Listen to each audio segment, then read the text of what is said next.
still think of the past.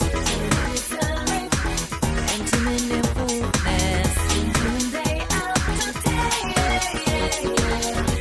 Misery, and too many fullness, and day after day. Your passion,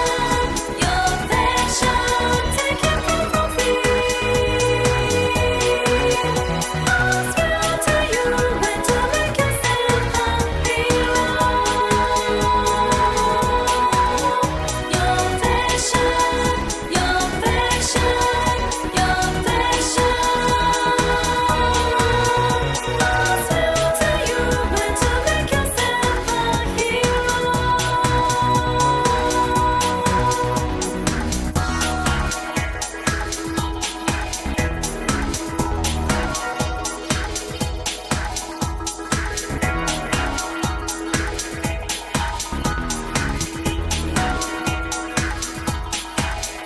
Without flowers, forget what they wet for day after day.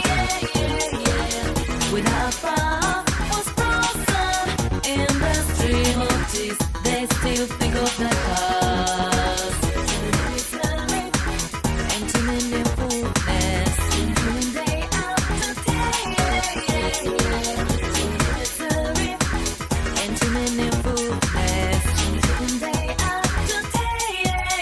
Your passion, take it from me. I swear to you, when to make yourself happy. Your passion,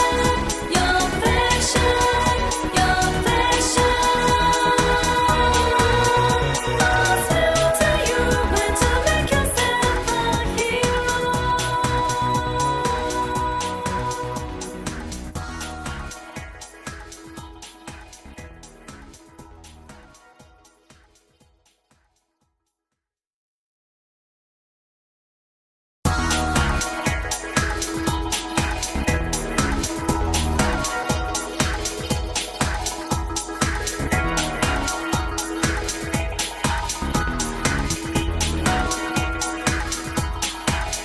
Without flowers, forget what they wet for day after day.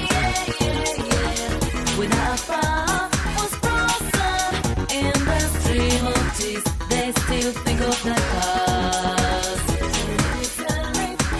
And too many fullness, and day after day. Misery, and too many fullness, and day after day. Your passion, take it from me. I swear to you, when to make yourself happy. Your passion, I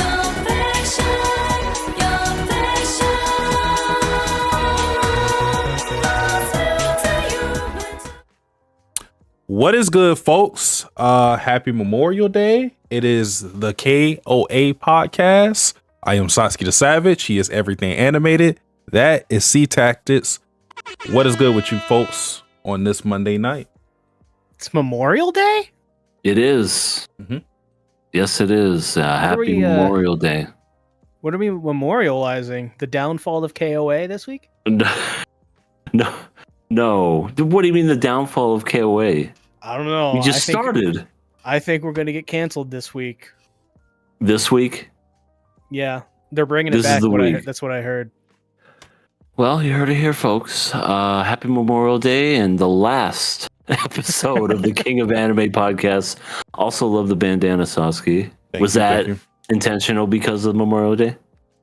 Funny enough, it wasn't like I picked it out and then I thought about it after the fact. I was like, oh, well, I guess this will be good. I kind of just picked it because I was already wearing a white shirt, but it had, I was like, oh, that's a bonus.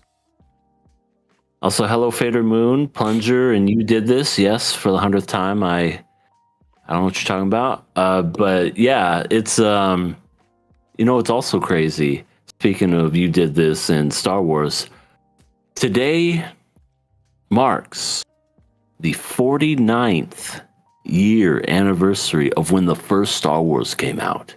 49 years. It's a lot of years. Next year is going to be the 50th anniversary of Star Wars. Best believe people are going to be nerding out. Oh yeah, for sure. They'll be going to the theaters, see those 50th anniversary re-releases, and then right after to the Grateful Dead concerts. For sure. And also AC/DC in their prime. All right. So some things happened over this weekend that I think, even some things today happened that I think we are primed to talk about. So, you feeling a little blue? Yeah. I don't. Well, I mean, I wasn't until you Blue? said something. well, Sea Tactics is evil, but I got some that's gonna make you not upset. Now let's get ready for the KOA. I think Sea Tactics may have that B cell in them or something. So first and foremost, we had the Crunchyroll Awards this weekend. Boy. I actually did the meticulous work of skimming through a lot of the awards. Wow. Yeah. You know what I'm saying? You're our hero. Yeah. So yeah, I looked over some of the awards and it was pretty long. It was like 3 hours. So again, I skimmed through it. I didn't actually watch the whole 3 hours. I did watch a good majority of it though. They had some performances. They had the singer who does the Evangelion opening performing. Really? Yeah, they had her perform Holy that shit. the opening for the anime. I thought that was pretty cool. Neat. But whoa. Okay. But what did you do? Anytime there's another full screen on my right monitor, it'll cover our camera. So like, for example, watch this. You can't see it, but anybody watching, no camera right there. So yeah, I can't full screen any other browser, or it'll do that. But if you guys didn't watch the Crunchyroll Awards, but you've seen the nominations, pretty much anything that you thought won probably won. It was kind of anticlimactic, I'm not gonna lie. I think what was the show that kept winning everything? My Hero. My Hero was a big one. My Hero Demon Slayer. My Hero Spy Family won a lot of them that I thought it shouldn't have won. Oh, this year? Yeah. Spy Family won Best Slice of Life, which I was like, it's not really Slice of Life. It's not. It's a fucking shonen series. It's not even close to being a slice of life. Yeah. More action than anything. Yeah. Yeah. If you want me to, we can briefly go through some things, not everything, but whoa. Why are they showing me the ones from last year? Oski, are you okay? Same thing. There we go. You keep this year, going, last whoa. year, 10 years ago, they're all the fucking same. So and this year is also My Hero. Yeah, anime of the year was My Hero. The nominees were Dadadan, Gotcha Kuda, Takopi's Original Sin, The Apothecary Diaries, and The Summer Hikaru Died.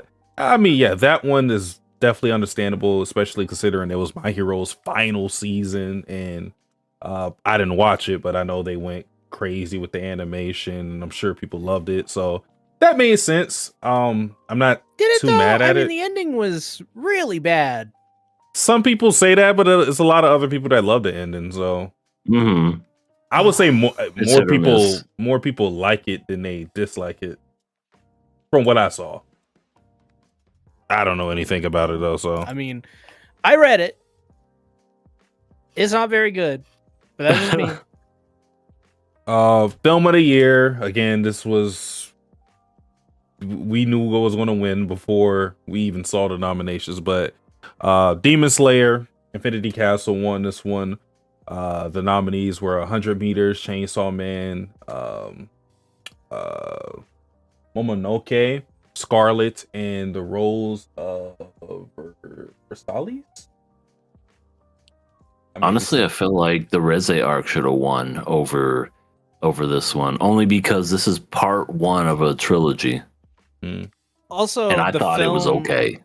The film was Demon Slayer was not as well paced as Chainsaw Man was. Chainsaw Man was in and Yeah. out. It was a Yeah, breeze. I thought it was a lot better, and I liked it. I liked what I saw from Demon Slayer, but it's just like you know it's setting up a trilogy, so it's just like, okay, fighting, flashback, fighting, flashback, backstory, fight. Yeah, the pacing was definitely weird, but the Rize arc was very good.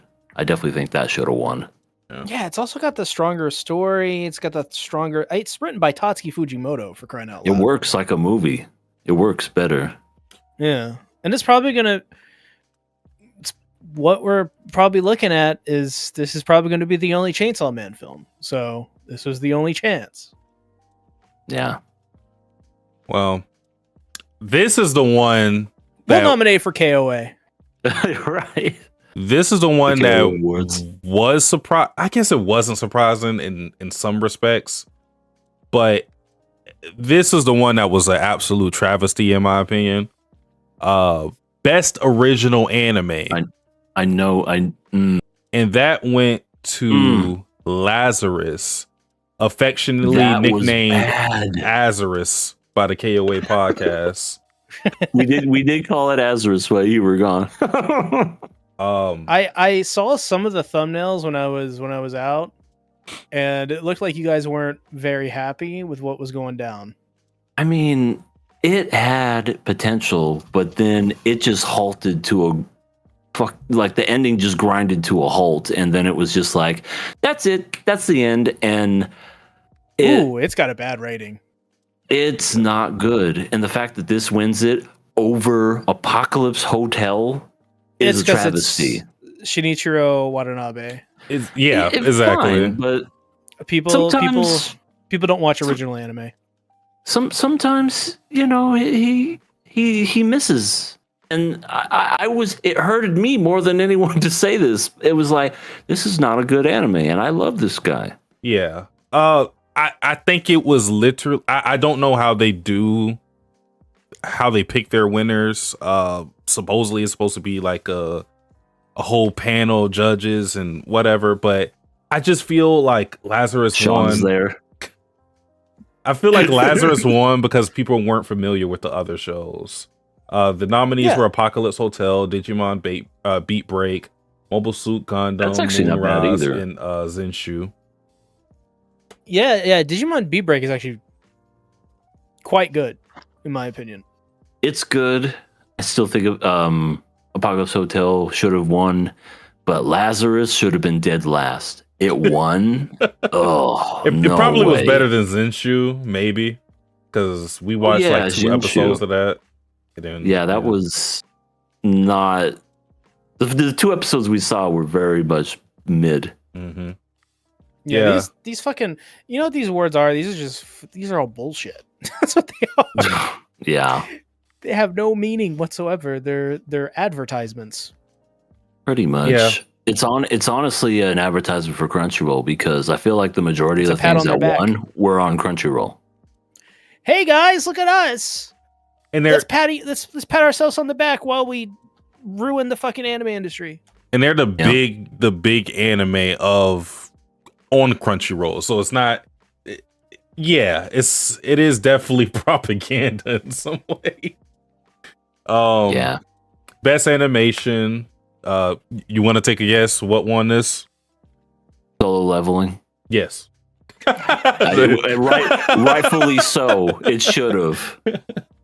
Yeah, the nominees were Dadadan Season 2, Gachi Akuda, My Hero Final Season, One Piece, and Takopi's Original Sin. I mean, My Hero honestly could have won it too, but I had a feeling Solo Leveling would have won it because That was fucking incredible. Then we had I don't want to go to that one. An That was industry nice. plant award show. This one I was actually pleased with. Best romance. Mixtape the award show. Oh yeah. Yeah, this one went to Fragrant Flower, Blooms with Dignity. I thought I was very It's a good worried one. because they put, and I know it has romance elements, but it's not a romance series. I don't know why they had Dadadan season 2 on here. I don't know why they had Shouldn't my be in dress there at up. all. My Dress Up Darling season 2 shouldn't have been on here either. Yeah, it's not really a Isn't that like just romance. comedy, It's a comedy. or like a Season 2 was better than season 1, Yeah. but But it's not a romance. it's not a romance because she didn't even fucking do the thing that she said she was gonna do. The liar. She's a liar. She's scum. You heard her. Marin is scum. man. She's a manic pixie scum girl. Eh. I had to really pronounce the scum part just to make sure that got through. And then I was really worried. and then we had Best Comedy, which just also confused me. The nominees were City to Animation, and these are the same people who made Nichijou. I'm gonna skip over it. My Dress Up Darling season 2. Okay. I was just, Rama. Is it pronounced Rama 1.5? Yeah, Rama one and a and a half. half. Okay. Spy Family season 3, Witch Watch. Okay. Those I understand being in the comedy realm, but why is Dadadan here? Dotted on fucking one. It is. How It's how a is it? shonen. How is it a comedy? What is wrong with you people? Are you illiterate? Get off TikTok. It Read has a book. comedic elements to it, but it's not a comedy. It doesn't focus on comedy. Not at all. It's fucking fights. That's it. That's what Yeah. Dotted is. It's like JoJo. Yes. You know what's funny is they have Ranma Half and Witch Watch, which are two series. Like Witch Watch, literally, like if you watch Witch Watch and you go watch Ranma Half, you'll be like, these two are the same fucking things, because they Yeah. are. They're Yeah. literally the same series. So it's like you could have, I don't know, picked the actual comedy series like Ranma Half, which, you know, if they picked, and you know how companies are with their representation and being forward, you know, these corporations presenting themselves as for the people and forward thinking and LGBTQ, you know, positive, even though they're fucking liars. They could have went with Ramen Half, but we went with Dotadon instead because I don't know. They don't know how to read anymore. David said it's a romance just because I can imagine myself dating Marin. Okay. Whatever, man. She's 15, but okay. Yeah, I was gonna say. May want to Uh, rephrase that. I was gonna get canceled. Best main character. This one was also, and this is why the nominees are scrutinized, because they put Okarun and Momo both on this list, which I understand they're both like main Jerk characters. off everywhere, guys. Let's jerk off in our own award show. Let's jerk each other off. That's They're both- basically what the entire thing is. They're both main characters, but the fact that you're putting both of them on there should tell you that either you should put only one of them on there, or should just leave them off completely, because that doesn't. Everybody else on here are the sole protagonists of their show. Because you have Midoriya, Mao Mao. I don't watch Gachi Kuda, so I can't say this character, but Rudo from that show, and Sung Jin Woo from Solo Leveling. They're all, nobody would debate. Those are the main characters. So Dadadan, you should have just put Okarun on there or just left it off. Danadon maybe could have won here if it didn't split the vote between its two main characters. Yeah. Ugh. Yeah. Or how about you just don't put Danadon on this list? That could have been. That could have been a thing. Yeah. that could A have been a smart thing. thing. Yeah. It would have been wise. Why do we do awards better than they do? We're stupid. Hey, I speak for yourself. I'm stupid. But yes, Mao no, you won are this right. one. We do better. Mao won do this better. one. I didn't watch season 2 of Apothecary Diaries. I did like Mao from I think I read like the first 4 volumes or something like that. I did like that character. So as long as she kept up what she was doing in the volumes I read, deserved. She's like a detective, but for like sicknesses. And also to answer your question, David, he said, "Where's Freerin? Should have been everywhere." Freerin came out this year, so that means it'll be probably more than nominated next year. Yeah, it'll be nominated for one thing next year, and win it. It's probably going to be it's probably going to be nominated in this category. This is the last one I want to talk about because this is the stupidest award. It is called the Must Protect at All Costs Character Award, which is basically let's give Anya a free award. Let's give Anya a free award, basically. Because, yeah, I'm pretty sure Anya's been on this every single time and has won it every single time. I could be wrong, but I feel like that's been the case. They definitely stole our awards, though. The award. Yeah. How dare they? But what the one nomination that confuses me is Midoriya being on here. Midoriya can beat like 99% of the people in his own show. Why does he need to be protected? because Satsuki, they saw it on Reddit. Okay, they saw it on Reddit and they saw it on Twitter that there was like 3 people who said must protect at all costs. Is it the freckles? Like I don't know. It's the fact that Yor keeps missing. Oh, no, I misspoke. I was going to say Yor keeps missing. He's trying to assassinate Midoriya.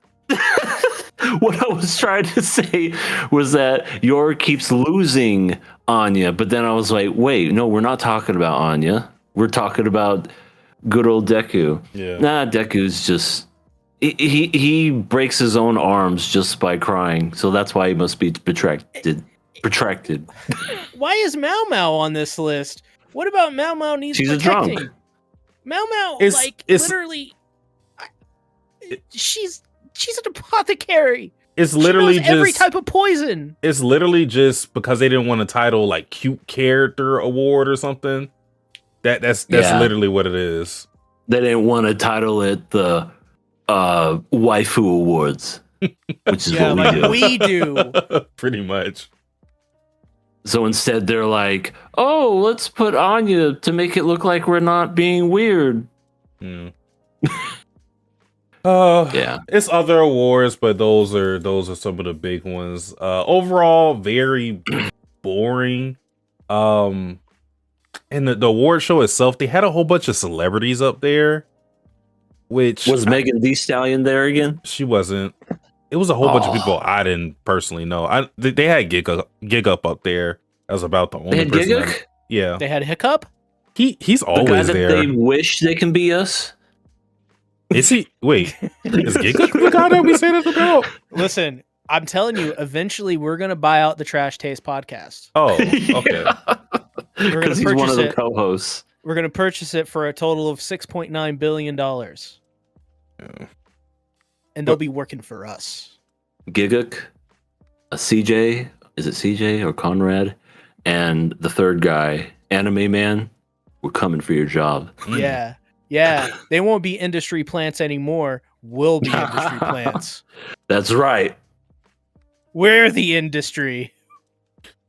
Also, what is good, Deathstroke? Hope you haven't killed any teenagers today or attempted to. Kick the industry planter. But yeah, that is it for the Crunchyroll side. Today, we got some news that you guys would probably be interested in. Cyberpunk Edge Runners 2. Yes, it's a thing. Nice. We will get new information about probably a release date on July the 3rd this year, but it is allegedly going to be 10 episodes, and it is directed by same guy who did the first Cyberpunk Edge Runners. So Yeah, that's exciting news for people. I don't know if they're going to focus on an entirely different character, considering what happened at the end of that show. But I think it's going to be new characters. It's Yeah. got to be because It- if they It did would that, make the most sense. there would only be one character they'd have. Right. And then I mean, unless you want to dip into which obviously they would, but unless you want to dip into the expansive cast of 2077, you could have Idris My Elba. God. That'd be fucking awesome, dude. Idris Elba and an anime. Put Keanu Reeves in it too. Yeah, why not? Why not? He's been in anime before. He loves it. Yeah. I that'd be think fun. now here's my fan theory as a person who plays Cyberpunk 2077 like every 6 months on repeat all the time. On Every hard. time the hardest difficulty. I'm insane, okay? I love the game though. I think Edge Runners 2 is going to be in the setting of Cyberpunk 2, the next Cyberpunk Ooh. game. And I think it's going to be a teaser, and I think we're going to have kind of like when we had Edge Runners first, Edge Runners, where it's going to have some characters that are going to be in this world that may appear in the actual game or may have some sort of involvement with the game story. Like, for example, in 2077, there's some cool Edge Runner crossovers. Like, you can find Rebecca's shotgun just lying in a bush, and you can use it, and it's just like it is in the anime. You get references to like David all over the place. Yeah, there's a bunch of cool stuff. So I think this is going to be specifically like the first teaser we're going to get for the new game. That'd be cool. That'd be really neat. And then it'll take them 7 years to make to make the sequel. It may not. Apparently they switched to Unreal Engine, so they may be through it a lot quicker. Yeah. We'll see if it works on launch. That'd be nice if it does. Yeah, that would be great. Instead of waiting 2 years or a year or whatever it was to fix the damn game. And to Yeah, also like- be saved by Edge Runners because of it. Yeah, Edge Runners literally saved the game. It's so crazy. Maybe it'll save the second game before it even comes out. That'd be something. they have an announcement. We are releasing the 2.0 patch for Cyberpunk 2077 2.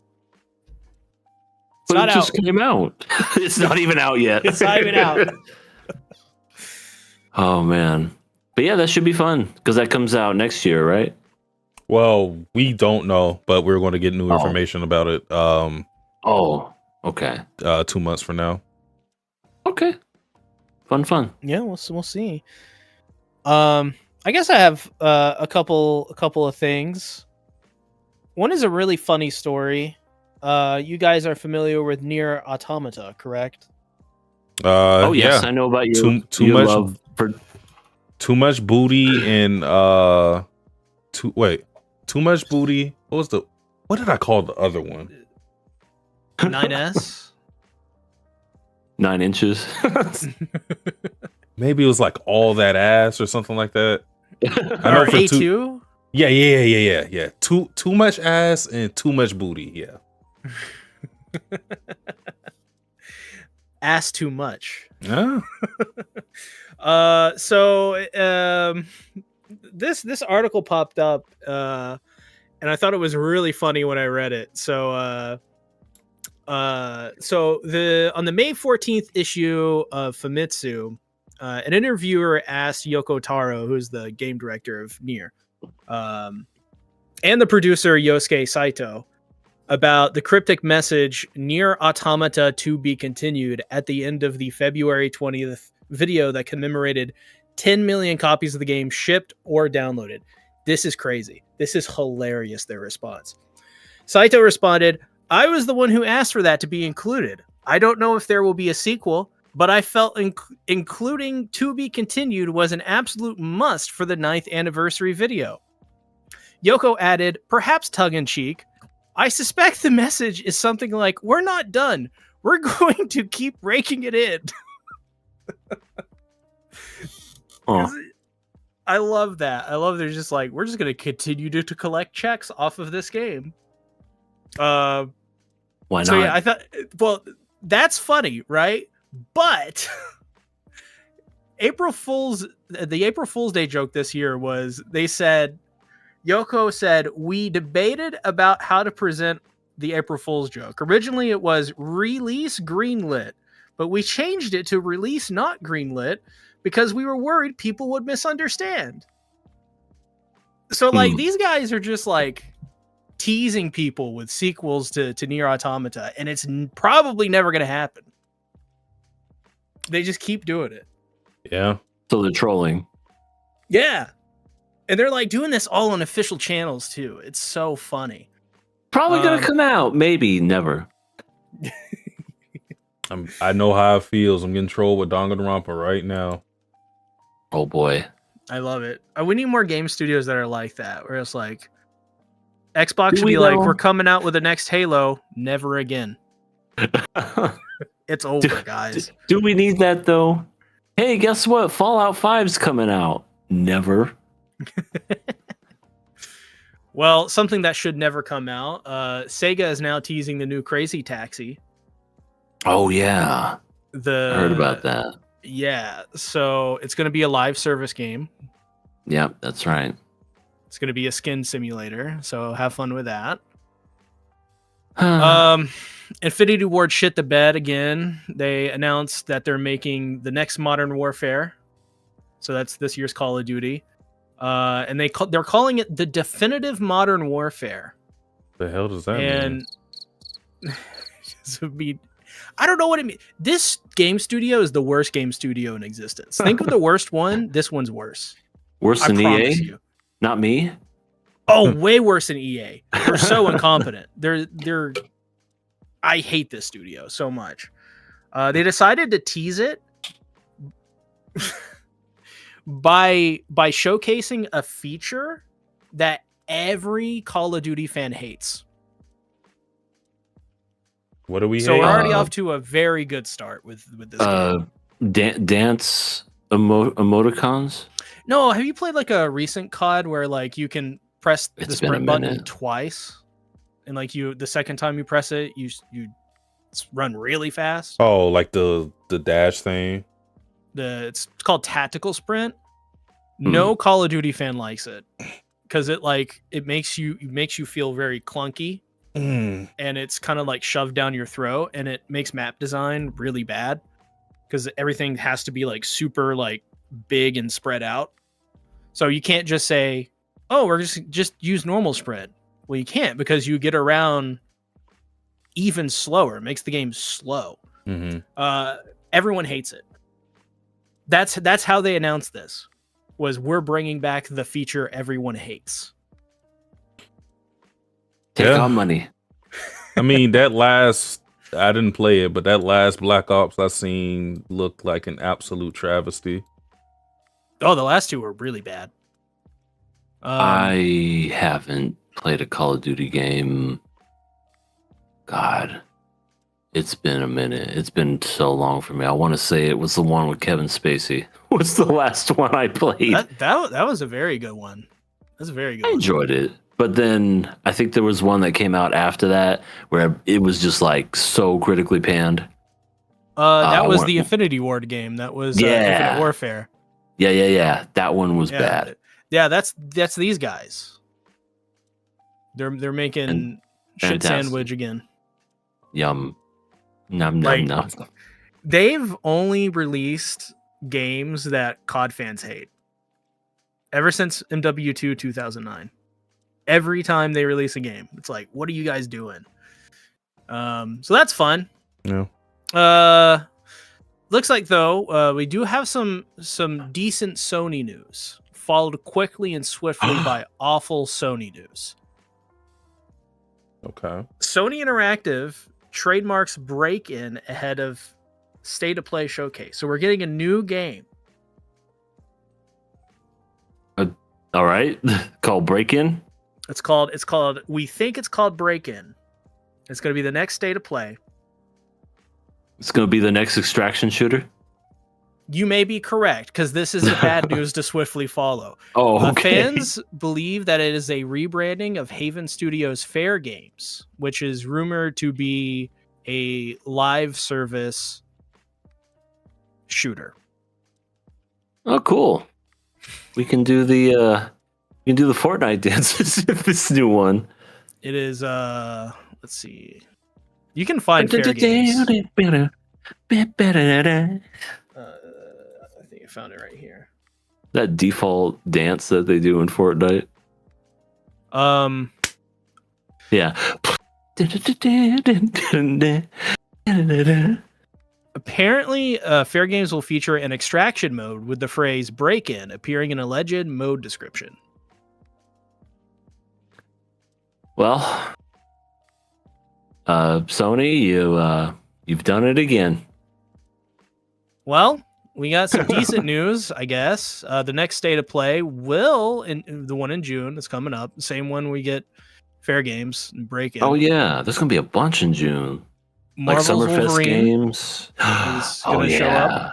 That one might be fun because it's Wolverine. I love Wolverine.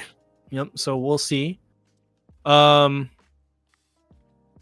There's also going to be a new Horizon game.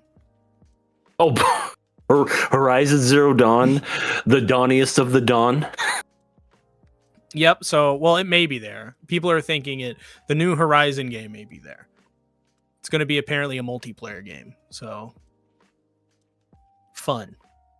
What? Better news. And when I say better, I mean bad. What? Why not just say Sony- worse then?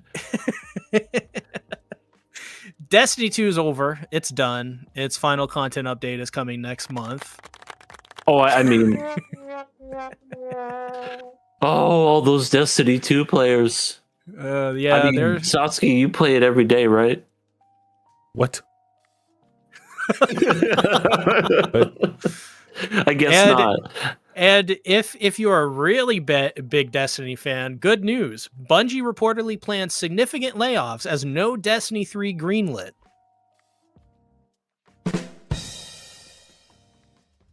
Oh, that wasn't a joke. No, okay. No, Well, that's actual news. man, who could have saw that coming?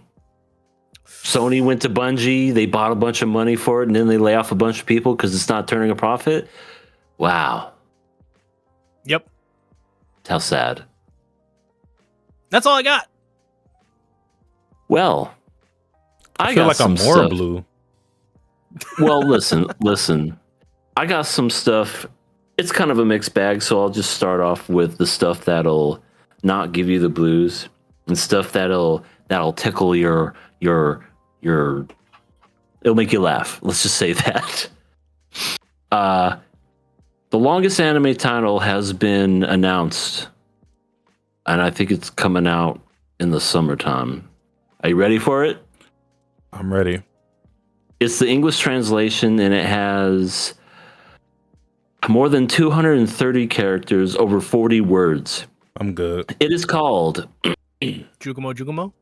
No, it's called Backstabbed in the Backwater Dungeon, : My trusted companions tried to kill me, but thanks to the gift of the unlimited gacha, I got level 9,999 friends, and I'm out for revenge on my former party members and the world. Wasn't this already an anime? We can neither confirm nor deny. We can neither conform nor deny. It's been shortened to Backstabbed in the Backwater Dungeon, which doesn't sound any better. Yeah.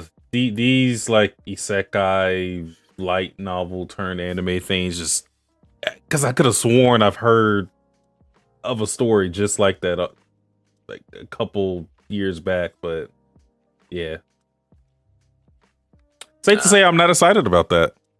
Okay, well, I'm sorry, but it's happening. It happened. We all sat back and watched and did nothing. Quick fire, rapid succession. Togepi's Original Sin. There's been a movie that's been announced, and it's going to be coming out. So honestly, I could see it working as a movie. It's only 6 episodes long. So if anything, they'll just adapt it, turn it into a movie, and then that'll be that. Yeah. Mappa will be revealing a major announcement next month. Knowing Mappa, it could be a number of things. It's probably going to be JJK. So, that's what we got going on. Speaking of JJK. The event that they're announcing and stuff? Next month. Yeah, June 2026. Mappa is going to be announcing something. It's going to be the next arc for Chainsaw Man, likely to be an anime series on the International Assassins arc, which I think they're just calling Assassins arc for the anime. The Assassins. Ass. There's a lot of ass, so Yeah, gotta there's watch even out for like that. some illusionary ass. Isn't that the there arc? is. Isn't that the arc where people were like, "Yeah, oh, she has a fat ass," and then people were like, "Yeah, that's just some random panel." That's just Yes. her ass. I mean, that's just. It's like a fun mirror. They're also I think they're also dropping some more Chainsaw Man stuff beyond that too. Nice. So yeah. Of all the fun news, Jujutsu Kaisen and Gachi Okuda are now canonically part of the Marvel multiverse. Oh yeah, They've been shown in panels of Marvel Comics recently, and both of those animes are a part of it canonically. So there you go. Anime is now canon. What about catatonically? Meow. yeah, probably. I don't know about One of I don't them know about probably gonna get knocked out. canonically. Where was it? Where was? Okay. Oh, good. Mushoku Tensei season 3 starts in the summer, so thank God for that. Rudy and his erectile dysfunction's coming back for a 3rd season. No, We got this on lock. No, he got rid I'm of gonna that. do a Remember? recap for season 2 just so I can get views. I'm not kidding. Do it. Because they watch it no matter what. Nom, They nom, love- nom, nom, nom, nom. They love that Matensei, so I'm gonna give them the ED. Speaking of ED, the new Budoka Magica sequel comes out August 8th, 2026. What the fuck? What was the transition? I was looking for the bridge. I wasn't talking about erectile dysfunction. ED, the ending song. Come on. Get your mind out of the gutter. All right. Girls can't love girls. True. More people being against lesbians in the sequel, I guess. She's going to come back for her crucifixion. We need a spin-off series where she's just like so homophobic they have to kill her. Well, God. I feel like after she said that, the show 100% got more gay. True. It's true. It really did. She Why- is the what secret better villain. point- Yeah, why not? What better time than to have her come back Yeah. so that she can keep telling people girls can't love girls? No, And everybody's like, "Boo! It's 2026." she would be absolutely shocked to see what was going on in the story. I mean, She'd be all her friends are pretty much like gay. "What's happened to my country? Why is everyone gay now?" She's just someone that can't let go of the old times. Magic and Muscle season 3 comes back next year. Looking forward to that one. That one is a fun series if you guys haven't seen it. Is that like One Punch Man but like magic? It's One Punch Man with magic and Hogwarts. It's super fun. The main character is goofy as hell, absolutely loves cream puffs, and all the other side characters are super fun. It's a joy. It's a joy to watch. Isn't it the blonde lady that's like super into him and he's like He just doesn't care. doesn't even like realize it or clock it at like one bit?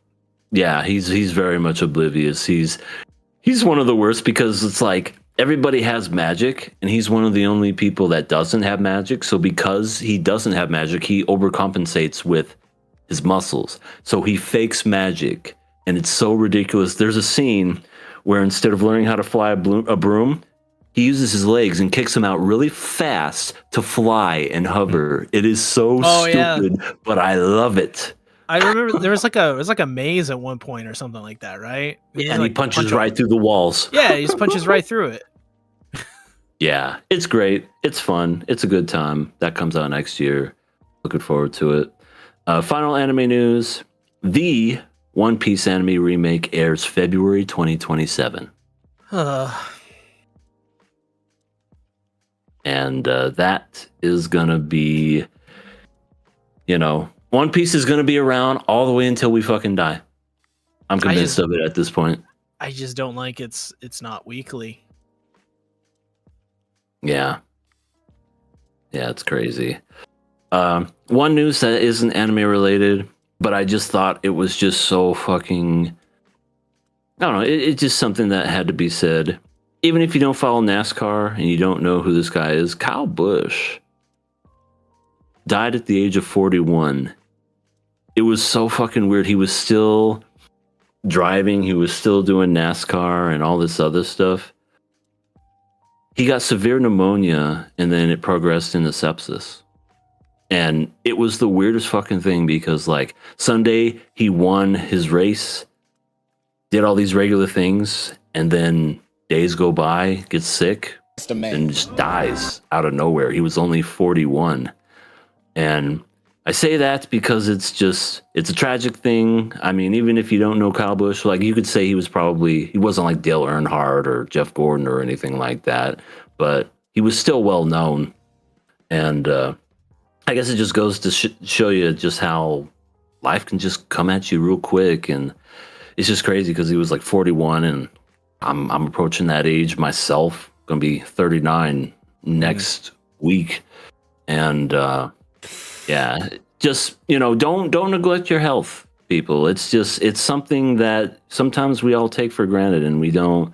You definitely don't want to ignore those things. So I mean, you can ask like the richest people, who spend literally millions to keep up their health because that's something that you can't just buy back, So, yeah, very tragic. A lot of life to live. 41. Yeah. Man. Yeah, 41, still racing, won his race, doing a regular thing, got sick, and then crazy. Just absolutely insane. Just tragic, but, I don't know. I guess I just say that just to, let the little beef that you have with people just go. Hug everybody that you don't know and just love one another because it's just life's too fucking short sometimes. David. No, I'm saying that because of the whole you did this thing. Oh, well, you want me to tell him my love? No. Okay. I'm saying he should put this stuff. David, I forgive you. It's okay. Kiss. I'm gonna look into his eyes, David. It's okay. There, as I pet and stroke your head. It's okay, David. You did There. this. No, shush. It's okay. Shush. It's okay. They can't hurt anymore. He said I got scared for a second there. David, I forgive you. That's all that matters. Well, is that all the news we got? That's it for me. All right. So I got think the blues. Oh no. We got the blues. Because the next show or the next topic is none other than our first show of the night, Blue Gender, episodes 18 and 19. They got the budget back, boys. They did. Returned. The budget did come back. Indeed it did. This episode, more or less, is Rick's he did it for the nookie. Straight up. He, I mean, what more can I say? Marlene was like, Rick, I need you to deliver the data. Oh, you need me for what? I don't know, Marlene. This data seems pretty strong. I'll do anything you want, Rick. Anything. Well, Yeah, she gave him the puppy okay. dog eyes. I guess I'll do it then. One of my favorite lines from that whole exchange was, God, do I want to get involved in this? Flashes back to her saying, I want to suck your dick. And then he goes, well, why not? Something like that. Funny enough, I know we're ragging on Rick and whatnot, but funny enough, he seems to be one of the most like well-adjusted guys that is on Second Earth. Just because it seems like, while I don't think he has like a deep love for Marlene, at least he seems to genuinely like her, unlike everybody else who kind of just fucks on a whim and they don't really care about who it is. God, can I just say that after this episode, I think I hate sex now. I think I'm over it, guys. I think I moved on. Overrated. Well, I mean, they're doing it every corner. You don't want to have sex in a boiler room? You know, I thought about it for a minute. It seemed pretty appealing initially. Then I got, past the sex part, and I was like, I don't think I want this. We got confirmation though that the two people having sex last episode, they were actually women, because I was confused about one of them, because I was like, huh? But I was like, okay, now I can see. They certainly incorporated that into this episode. Yuji and Tony are shooting stuff, and then you just see pictures of stuff like that. I'm wondering why we're still showing scenes like that, because it was one thing when we were showing it on Earth,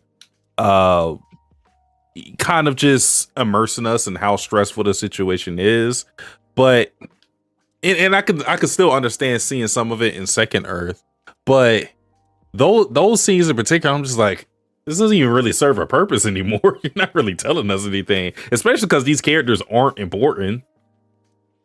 It would be one thing if Marlene did it, but Marlene is a good Christian girl. She wouldn't do that. She listens to Taylor Swift. She's an angel. It's in her name. I think it's to show the comparisons between humanity and Blue. That Blue are constantly repopulating with these huge nests, and humanity is doing literally the same thing on Second Earth. So is there any real difference between the two? Which I guess there isn't. I mean, what's harder to find, the clit or the core for Blue? I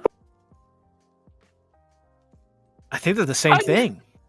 Listen, Satsuki, you don't have to shoot through armor-piercing anything to find the clit. I think your answer is as clear as a bell. The core is harder. But I had to get to know him first, and that's too hard.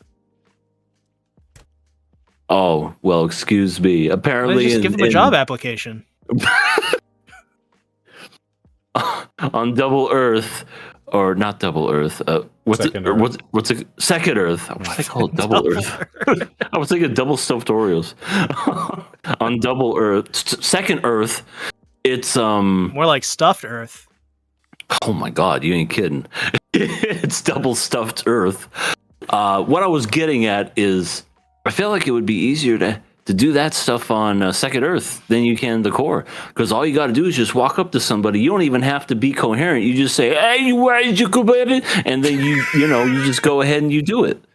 Pretty much. And then the girl will look at you and go, "Yes, that would be satisfactory and sound very relieving of stress." I mean, the boss lady of Mick just straight up just grabbed the guy Rick's ass and was like, "Yeah, come to my room after this." Yeah. I'll see you after this. And Rick's just like, whoa, I guess I will. You seem strong. you seem strong. I'm ready to see you in your room. I don't know how true that statement is Hey. after we see episode 19. Jesus Christ. Oh my God. See, you were about to do the Kamehameha. That's what he does when he gets, he sticks it in. When he's about to bust Kamehameha. It's like, what happened? Rick just had sex again.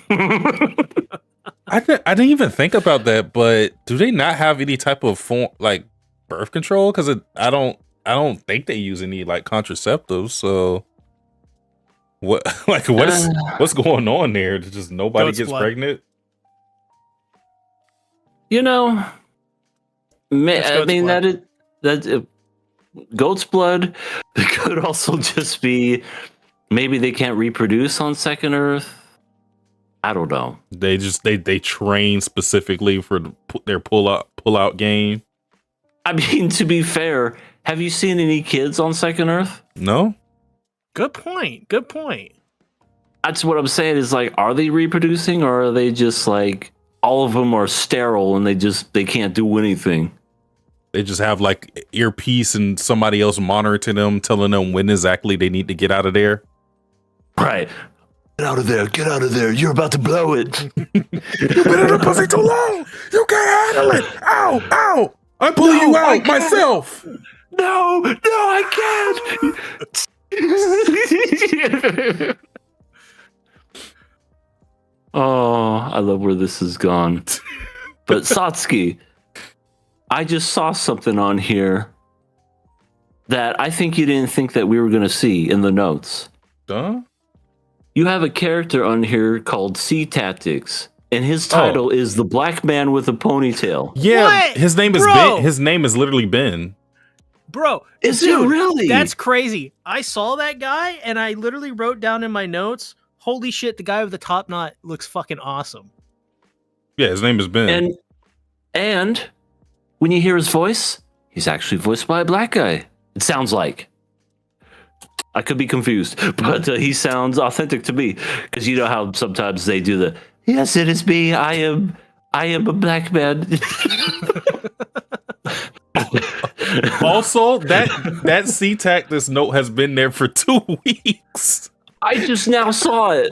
I'm sorry. It wasn't even something that was new. It's been there since he's been introduced. Oh, I'm so bad. Well, he never said anything for the longest time. I think this is the first time he actually said stuff where he was like, stuff's happening down on Earth. We need to distract them right now. Yeah, that's because when he first got introduced, I thought he was going to be important, but he didn't do anything. So, yeah. Well, there you go, Ben. You're in an anime. Always have been. Coxgun. My God. Well, Well, I guess you want to say we finally found the truth behind Blue and what they are. yeah. I don't even remember what the hell theory we came up with last podcast, but I don't think this whatever theory we came up with, I think is, if it's not what we said, it's a kind of like adjacent to it, which is that the blue were created essentially. Not created in the sense of like, okay, we put them in a lab or whatever, but it comes from the B cells that they injected, that they try to experiment on, and they inject into animals, and they mutated and evolved into the blue that we know today. So kind of created.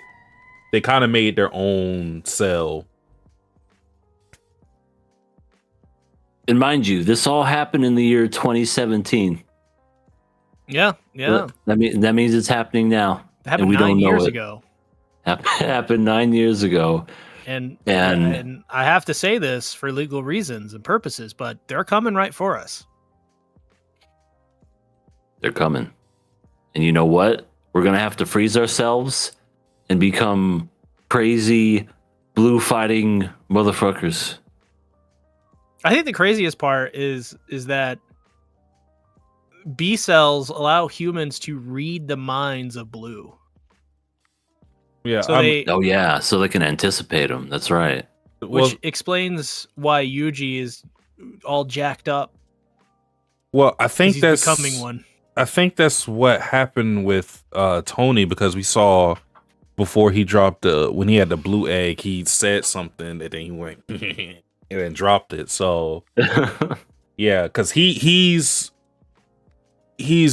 been like the best fighter, which is an indication that he's been like more in tune with the B cells than anybody else, because Yuji's been trying to catch up to him, which essentially means that he's lost his humanity a long time ago, probably. Yeah. Crazy. Yuji, he can't be saved. Not even Marlene's self can save him, because, well, we find out from Miyagi he has a plan to do a secret fucking revolution against the High Council. Mm-hmm. And he's just like, Marlene, if you do this for me, well, it'd be a great help. Can you help me? Oh, look, there goes Yuji. He's leaving. No! No, Yuji! Yuji! And she fucking trips. That was the best part about it. It just had to make her day worse. It's like when you drop your keys going into your house after a bad day. It's just like, why do you do this to me? I'm telling you, everybody hates Marlene, including her feet. Including gravity. Her feet. Gravity, her feet. I think her stomach hates her at this point because she always gets punched in the gut. You know, just, man. She's always singing in underwater for some reason. She's Skin singing hates underwater. her. She's never wearing clothes. She's become an image on Earth, just fully naked, just sitting in a pose. She screams Yuji all the time, so now her vocal cords hate her. Yuji! No! Yuji can't hear you. Yuji's literally in a vacuum of space. Yeah. Poor thing. Yeah, Miyagi's whole thing, though, because what did he call it? The Arc, I believe, is what they're called. He has his organization where he essentially wants to stop the B cells from mutating, because he believes that the sleepers who have the B cell agitated are just going to become the new and improved blue, and the problem that they already have is just going to persist and worsen. So yeah, I mean that makes a lot of sense. I don't know why he looks like still, but I guess he's kind of a good guy. Yeah, Maybe. I mean, I think this pretty much reveals that the only way to stop this is if Marlene fixes Yuji with her boobage. Something. Maybe she could just turn around and show him some ass. Just, hey, Yuji, remember this? You used to go crazy for this. The core. No, Yuji, it's not that core. It's a different core. Gets shot in the ass. Has a your moment. Oh my god. Just has that face of just the whole time. And then he just goes, Marlene, are you okay? I'm fine. I'm doing well. She needs to hurry up. She needs to hurry up and talk to him, though, because I listen. If there are no Alicia haters in the world, I'm dead. She is terrible. I know she didn't really even talk too much this episode, but she's still following around Yuji. Dude, she falls out of the cockpit. Yeah. She does. And She's awful. She follows him to the gun range, and I'm like, there's no chemistry with you guys. Yuji hasn't had a decent conversation with you yet. Why are you so infatuated with him? Especially this Yuji currently, because the Yuji she knows is the one that's perpetually got like worse and worse in his personality and like his demeanor. So she's not even getting the Yuji on Earth who, you know, was like a kind-hearted person, went against authority and whatnot. You're not getting that Yuji. You're getting like crazy whacked out Yuji. Yeah, like crackhead Yuji. Why do you find him so attractive?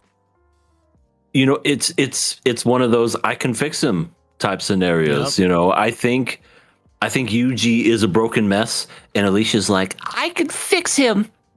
He's just a beautiful boy waiting to be rescued. I fixed that boy. I fixed that boy. Some random Rick just goes, oh. And the crazy thing is, Rick has more of a solid connection with Marlene more than Yuji does with Alicia. I mean, I don't think that's crazy. Even a thing. Yeah, because with Rick, I can just see him being like, oh, I'm attracted to this girl. I'll put myself in harm's way. Because at the very least, there is some seduction that went with Marlene, convincing him to like plant the data. But there's nothing like that going on with Alicia and Yuji. Yuji right now isn't even seeing Marlene. He's ignoring Marlene. He doesn't care about anything other than killing Blue and kissing Tony. That's the only thing he cares about. Tony, your luscious lips. Oh, they look so good. Oh my God. I'm just as good as Tony now. I'm never looking back. I'm never going back. I'm on Tony's level. I'm in love with Tony, Marlene. That's why she said, Yuji! You went to Tony instead of me. That's what Alicia needs to worry about, because she keeps worrying about Marlene. Tony's the one that she really should. Tony's the one she's in competition with at this point. Seriously. I mean, I've never seen a character try so hard to get somebody who is so not into them more than Alicia. I'm gonna say it. She's delusional. She might be. Something. She has cyber psychosis. You know who she reminds me of? Remember that one girl from Parasite with the headphones? Oh my God. Headphones. It's been forever, but yes. Hold on. It's not the girlfriend, but the friend who's kind of like incompetent, who just... It's the girl with the headphones. She's the one who thought she could like sense the parasites. Parasite girl with headphones. You'll know when you see her. Yeah. Oh my God, yes. Kana. Mm-hmm. Yeah. That's who Alicia kind of reminds me of, because that girl was also delusional. She thought she had like some sense of connection. Yeah. With the MC, she thought she could like sense the parasite, but she was. She did have like some type of like wavelength that she was sensing, but she couldn't. She thought that she could sense him through all of it, but her whole power was like, I could just sense parasites in general. Because I think she was like, yeah, she was trying to like run over to the MC to prove that she could sense them, and then she just ran into an actual parasite and died. Yeah, I almost want to watch that again. No, I want to watch again too. Possible next Nakama. Aww. That would be a... I I love the opening. Fear and Loathing in Las Vegas. Great band. What's good, Ellie? He said, I can fix them. I can fix you too. Just give me 5 paper clips, a keyboard, and your social media passwords. Not my Not my right. social security. Okay. Hold on. Let me send that to you right now, Ellie. And there you go. You're just gonna have my Blue Sky, which I have like 4 followers on there. Yeah, that's what I'm talking about. My Twitter, I have like 0. So that's even worse. Get them blue sky followers. Those fucking cringe lineals, as they call them. Millennials. But oh yeah, I guess this is the episode though. Alicia started to realize, hey, maybe Yuji isn't the one for me because I don't even. Oh yeah, that's what happened. A blue attacked her, and then Yuji. He didn't shoot through her to get to the blue, but he kind of shot at the blue with reckless abandonment while she was still in the vicinity. Yeah. So are you after trying that, to kill me? Yeah, and then Yuji's like, just stay here, get out of my way. And then I just love what's happened to you. It's like, when did you ever know this man? That's what I'm saying. Why is she talking as if she has a frame of reference with Yuji? You know, like 2 sides of Yuji, kind of normal Yuji, and this Yuji. That's it. Marley is the only one that should be saying like, "Oh, you're different, Yuji." And the very confused Yuji. Where are you taking me? Oh don't worry. Yeah. Yeah. But yeah, this episode, it was basically just Marlene's nightmare that she had. In episode 18, her nightmare pretty much becoming a reality. But of course she ran out of toilet paper. No, it is a nightmare. It is kind of a nightmare. I'm not gonna lie. I don't think that's. I think it's a little more dire than that. No, that's pretty into the world material right there. Depends.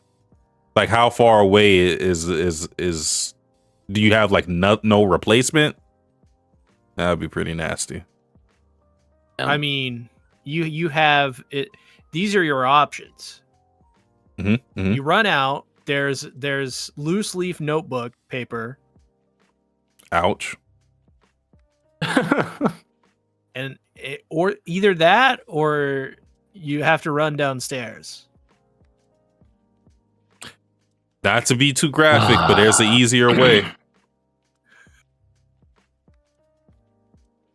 I won't say. You heard it here, folks, ladies and gentlemen. There's an easier way, but we won't say. Mm-hmm. Mm-hmm. But yeah, Yuji's becoming more of a blue, more of a monster. Marlene's He's becoming the song by Eiffel 65. I'm blue, double D, double die, double D, double die. Why do we ever think of that joke? Well, I guess we did now, but that's Yuji. Someone should make that cut of Yuji going crazy while that song plays in the background. Then randomly throughout, Yuji. just have that be the break. Yeah, Marlene trying to stop him.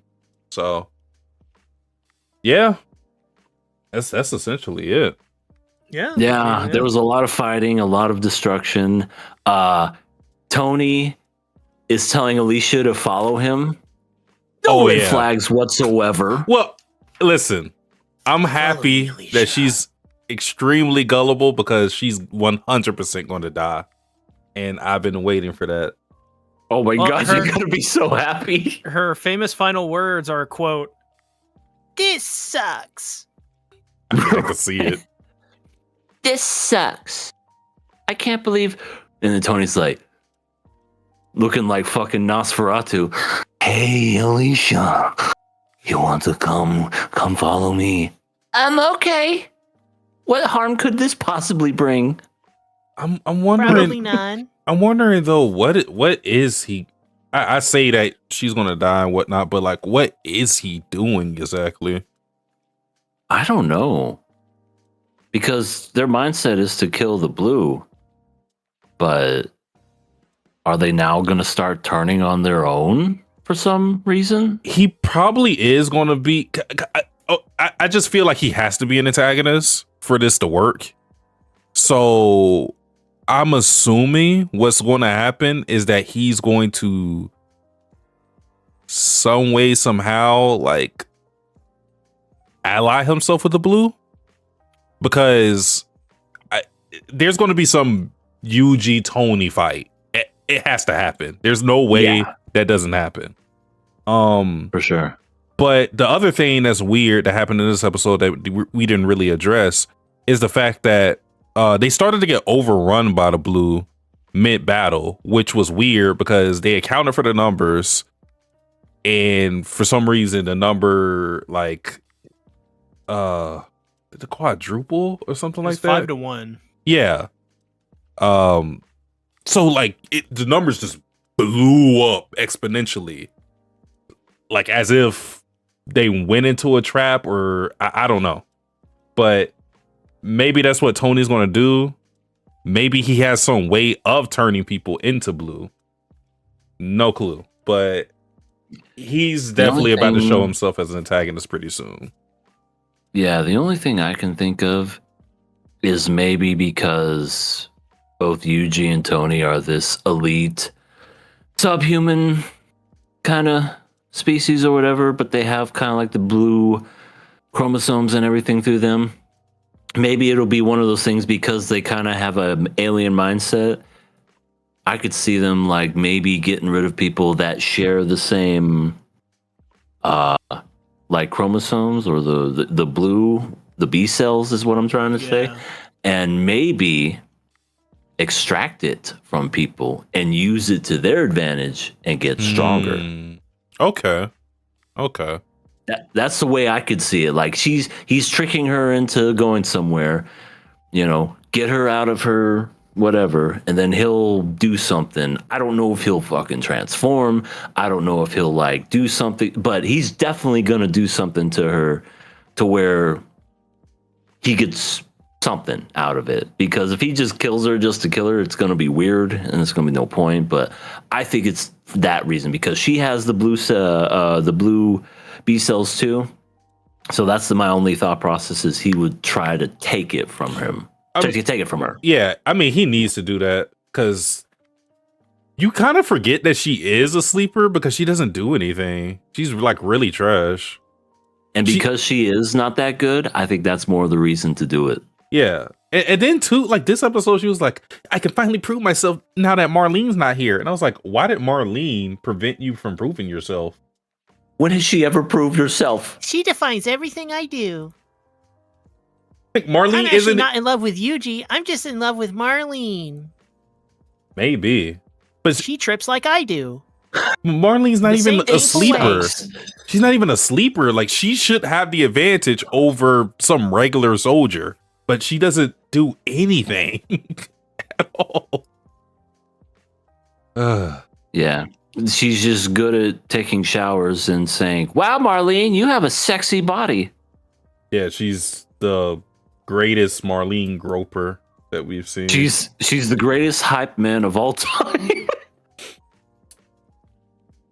Well, Yeah, man. Poor anyone who has come into contact with Alicia. yeah. Yeah. Well, I'm guessing because next week there's only going to be one episode we discuss. I'm assuming it's going to be her greatest downfall. And I will be Sasuke's there. going to be a I will happy be man. there. Yeah. Are we gonna have to break out the ukulele for Alicia? No. But I got something for Alicia. Oh my god. I guarantee you it's going to be some sort of drink. It's going to be some champagne or something. Oh, some popcorn. Ooh.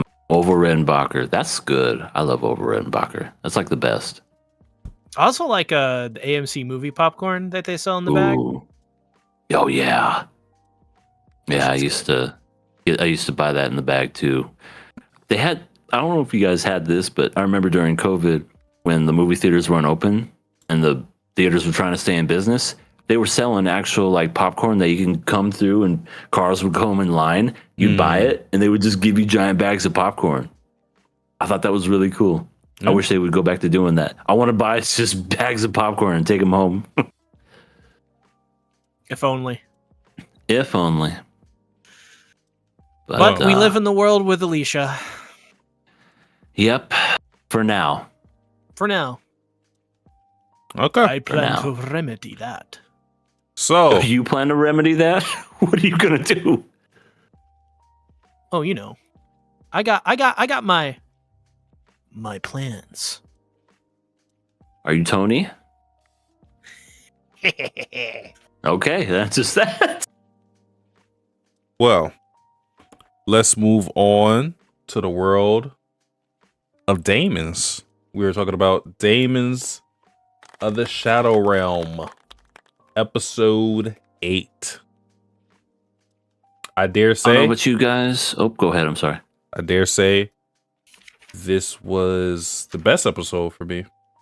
Same. I was about to say, I don't know about you guys, but this was probably my favorite episode so far. Girls' night out. We're gonna go to the girls' bar. Oh, The fucking girls bar at the end. Very good. Dallas Mavericks. I love that. He got a little card. He's like, just use this whenever you want to call me. And he looks at it and then he just goes, okay. And he's like, why does that look like this man's going to use my fucking, put this on my fucking tab? that's a married man too. He should be ashamed of himself. That is true. That is true. I didn't even think about that, but you're right. Even though we use the word marriage loosely with that relationship. Yeah, I mean, it's More a of an sham open marriage. relationship. Yeah, it's more of a open sham of a marriage more than anything. But you know, she'd still be pissed somehow. Yeah, You know, even though they don't like each other, they have nothing in common. She finds out he goes to one of those bars. What the hell were you doing? I can already see her getting mad because he is he's ruining the image of their marriage by going to a bar. I can already see that happening. I could see that too. Or better yet, she just tracks him. He doesn't say anything, and she just tracks him with her Daemons, and she's like, "Oh, okay, that's where you are." The cat just scrolls and goes, meow. I know that ain't what I think it is. The dog gets the scent, and the cat just goes, meow. What? Girl bar? Yeah, I mean Starts driving. that's a layup for free comedy. So, Absolutely. um, But this episode, this is the epic breakfast episode Yep. without poison. where, without poison, because they're guests in the mansion. So Take notes, we're Game of Thrones. introduced. Yeah, pretty much. There, we finally find out the name of the big guy. His name is Higuru. He himself has Daemons of his own. Hagure. Oh my god, Hagure. He does. That's his pen name though. Oh, okay. He his real name is Hikaru. Okay, let's just say Hikaru, Okay. just to save grace. He's got pretty cool Daemons. He calls them black and white.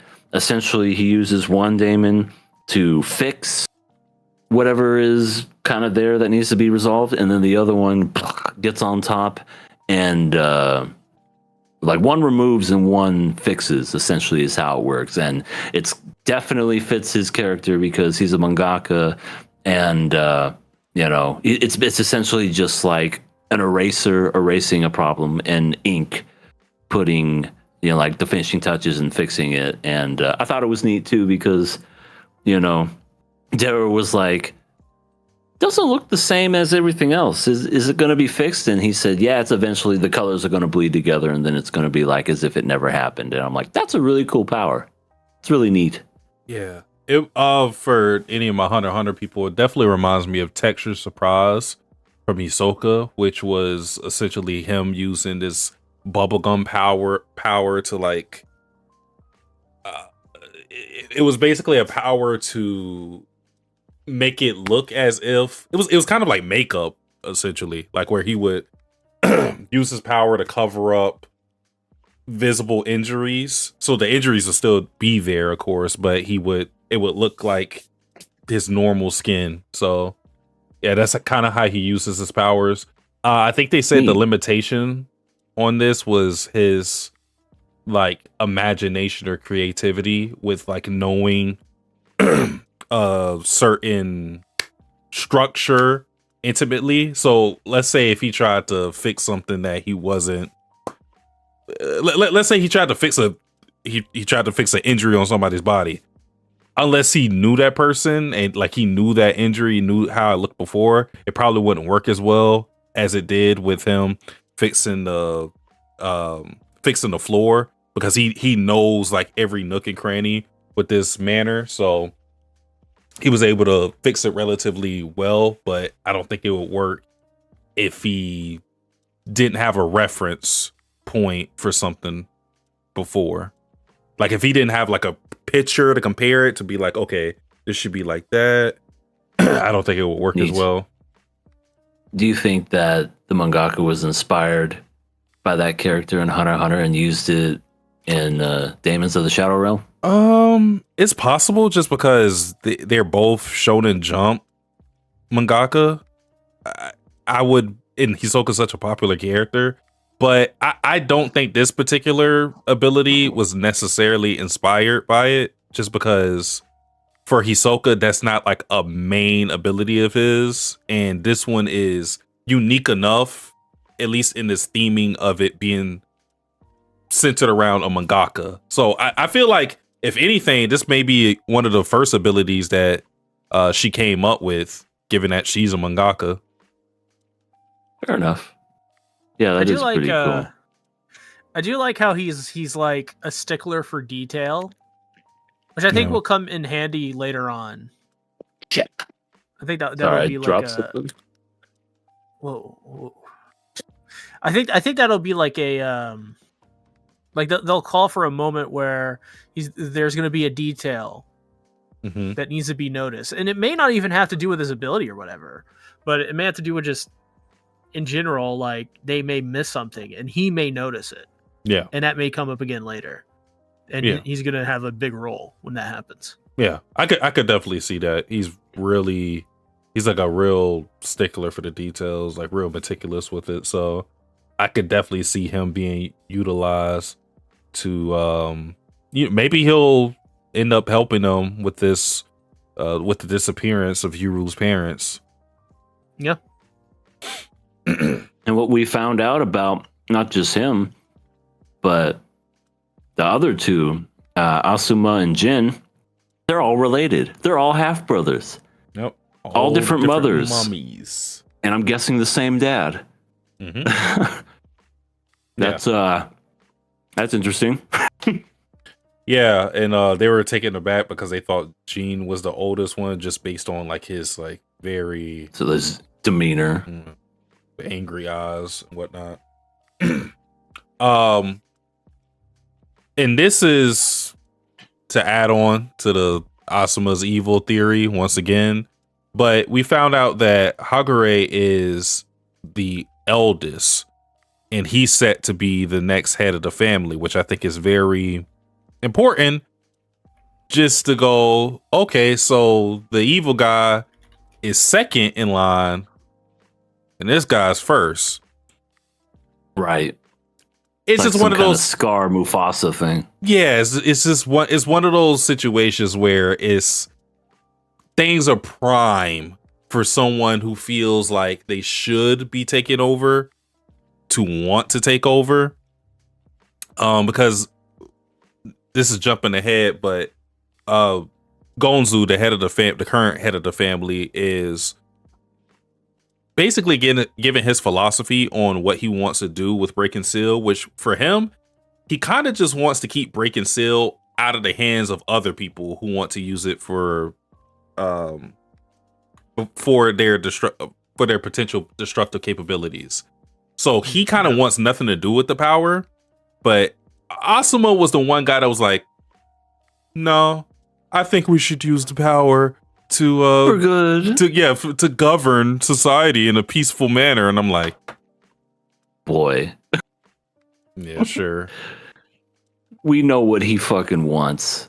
Yeah, he has huge red flags, and the bald guy's definitely working with him. Wait, why do you say that now?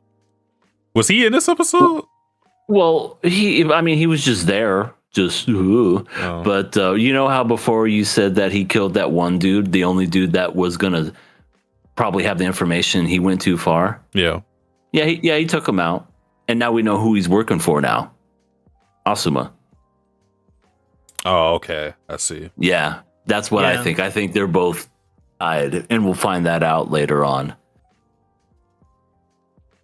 Just not yet. Yeah. Not yet. But we did have a delicious breakfast.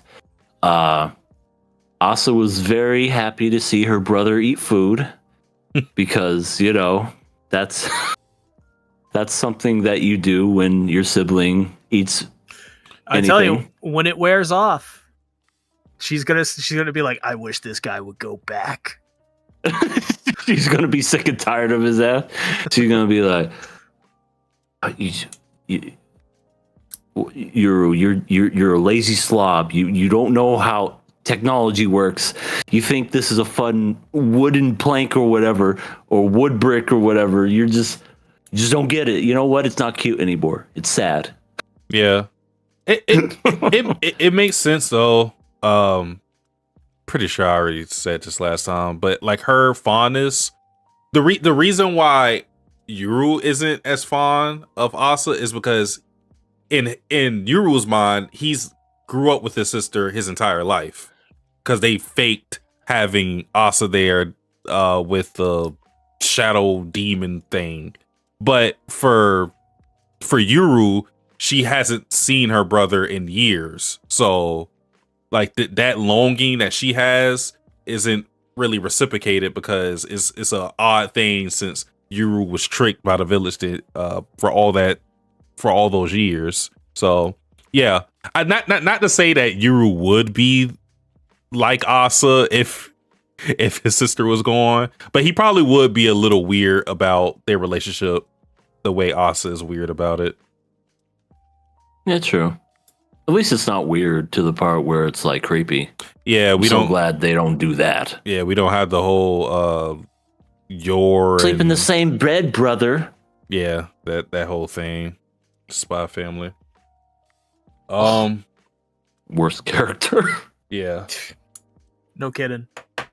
One thing we find out is Dara doesn't know about the disappearance of Yuru's parents. He was taken aback by it because the Kagomori was working under the assumption that it was the Higashi village who had something to do with their disappearance. But Dara, being one of the like top guys of the village, was like, no, I didn't know anything about that. So the Kagamoris don't know what happened, or seemingly the Kagamoris don't know what happened, and at least Dara doesn't know what happened.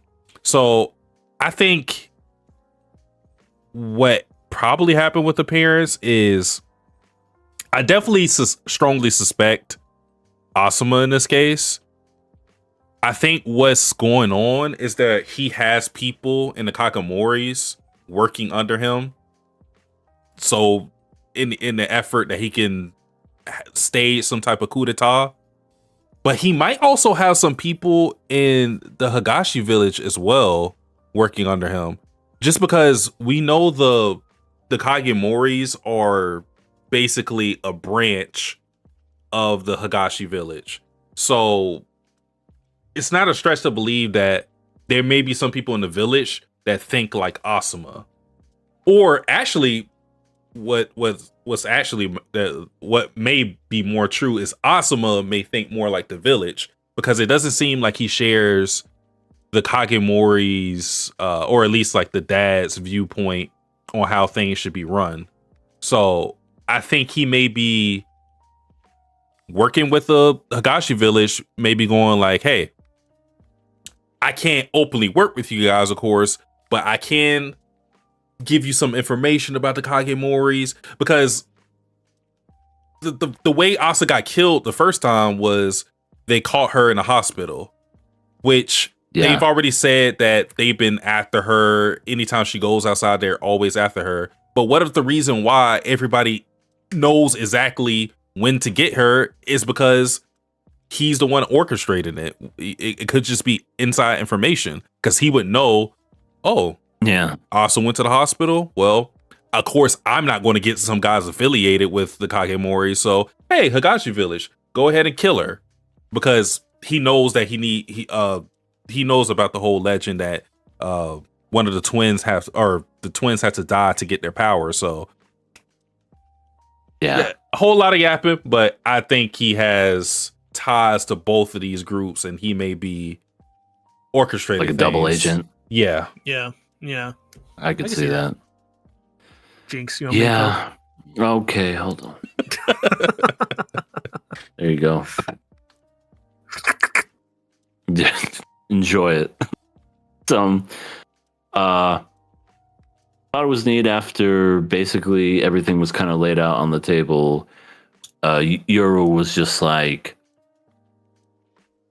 he kind of just stood firm on his beliefs and was just like, I know all this stuff has happened.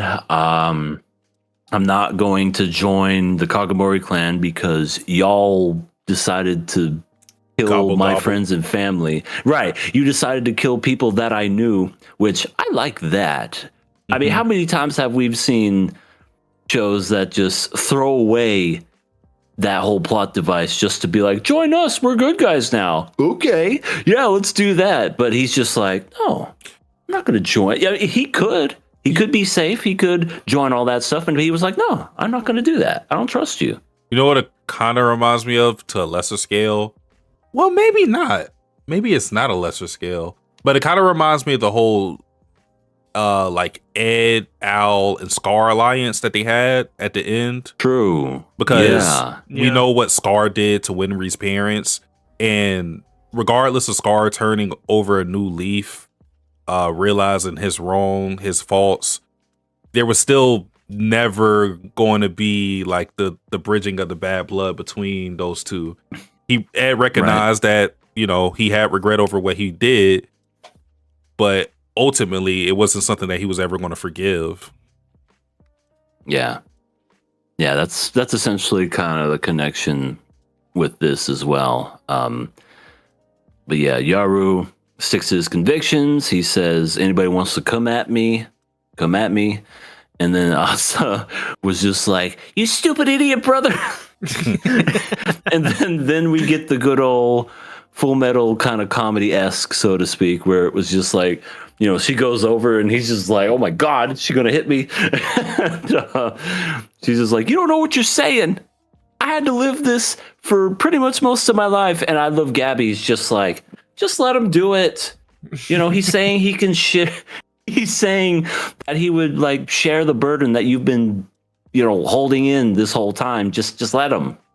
And it's just funny to think that she's saying that because she both loves Yaru and probably loves Asa and probably hates Yaru. So it's kind of like a win-win for her. You know? I like the fact that left and right were happy about it because they just meant they could fight people. Yeah, they were just ecstatic. And Asa was just like, You're a bad influence. You're not trying to do it. It's like, yeah. He's a great guy. He's such a good guy. Yeah, that was great. Neon? Salute. Hey, Neon. What's up? I saw your stream, Neon. He was playing Yoshi. Oh, he's probably freaking dominating. Yeah, I messaged him again, and he saw the message you sent while I was streaming. You never respond to my messages. That's all I'm gonna say. Every time I type in something or whatever, he's just like, do. I get it. He gets distracted while he plays, and he moves too. So you know it's a lot of distraction. Hello, Midnight. How you doing? Hello. Why am I Sasuke the Bandit? Yeah, why are you the bandit? Oh, I guess he's saying like Bandit Keith from Yu-Gi-Oh! Because of the headband. Oh, okay. And David said, "I wish he would dominate me." Who? Who are you talking about? Oh God. I don't know. I don't like where this could go, so I just don't gonna talk either. over So this. let's just keep rolling along. It was funny though, with the whole Yuru and Asa thing, just because for Yuru, this is the first time he's ever seen his sister speak out against him, like raise her voice. So yeah, he was definitely taken back about by that. But yeah, Asa's position makes a lot of sense because she's already died to the hands of people who wanted to covet this power. So for her brother to basically declare war on all the enemies that he may have from either the Kakamoris or the Higashi village, it sounds very foolish for her because she's like, I've already experienced death. I got another life thanks to this power, but if I die again, that's it. And even if he does have the protection of having basically one extra life thanks to this power, it's not exactly guaranteed as far as they know. And two, I just don't think she wants him to ever experience death because we don't know what drawbacks having this Daemon could have on the user. I mean, she doesn't really talk about it, but like the fact that her eye is gone from this power has to be very it's got to cause like some like body dysphoria or something of the sort, just to know that your eye is a fucking demon now. Yeah. Also, I heard a squeak. Was that your chair, C? That is this is my boom arm. I tried actually spraying it with WD-40 like maybe last year. And I basically had to take it apart and clean it out because when you greased it up, it would just kind of be all floppy. So Okay. So it has to squeak. I think if I Your get some boom rubber arm. like stoppers and if I put it in the mechanism, maybe it would help, but I don't want to take this thing apart again. No, I got you, man. I got you. I was just curious. I thought it was like a chair or something, but My chair also does squeak. I also use WD-40 on it too. Doesn't work. It's WD-40. smooth as fuck now though, but it's still squeaky. Oh, I'm sorry. But You know Yeah, what else needs some essentially- WD-40? oh, what's that? Asa's seat to hell, because that's where she's headed. She tricks Yuru. Oh, she did. After they had breakfast and he denied joining the Kakaboris, Mhm. they were leaving, and she was like, "Here's a picture of mom and dad, by the way." Gets him all flustered, and right and left, they're just like, What is that What picture is box? this? "What is this device? It's amazing." And she's like, "Oh, hey, look, I'm going to take a picture of ourselves. real Say quick. cheese." Gotcha. And he just looks so terrified. Diabolical. I mean, listen, if we had any doubts that Asa was a girl, now we know. Because she's going to take pictures all the time. Yeah. It was cute Hey to Yuru, see. let's take a picture of you tying your shoes. Hey Yuru, let's take a picture of you walking. Hey Yuru, let's take a picture of you wiping the sweat from your brow. Let's in fact make a video of it and do an extreme close up on your forehead. I'm gonna post it on my Facebook. What is Facebook? Who puts a face in a book?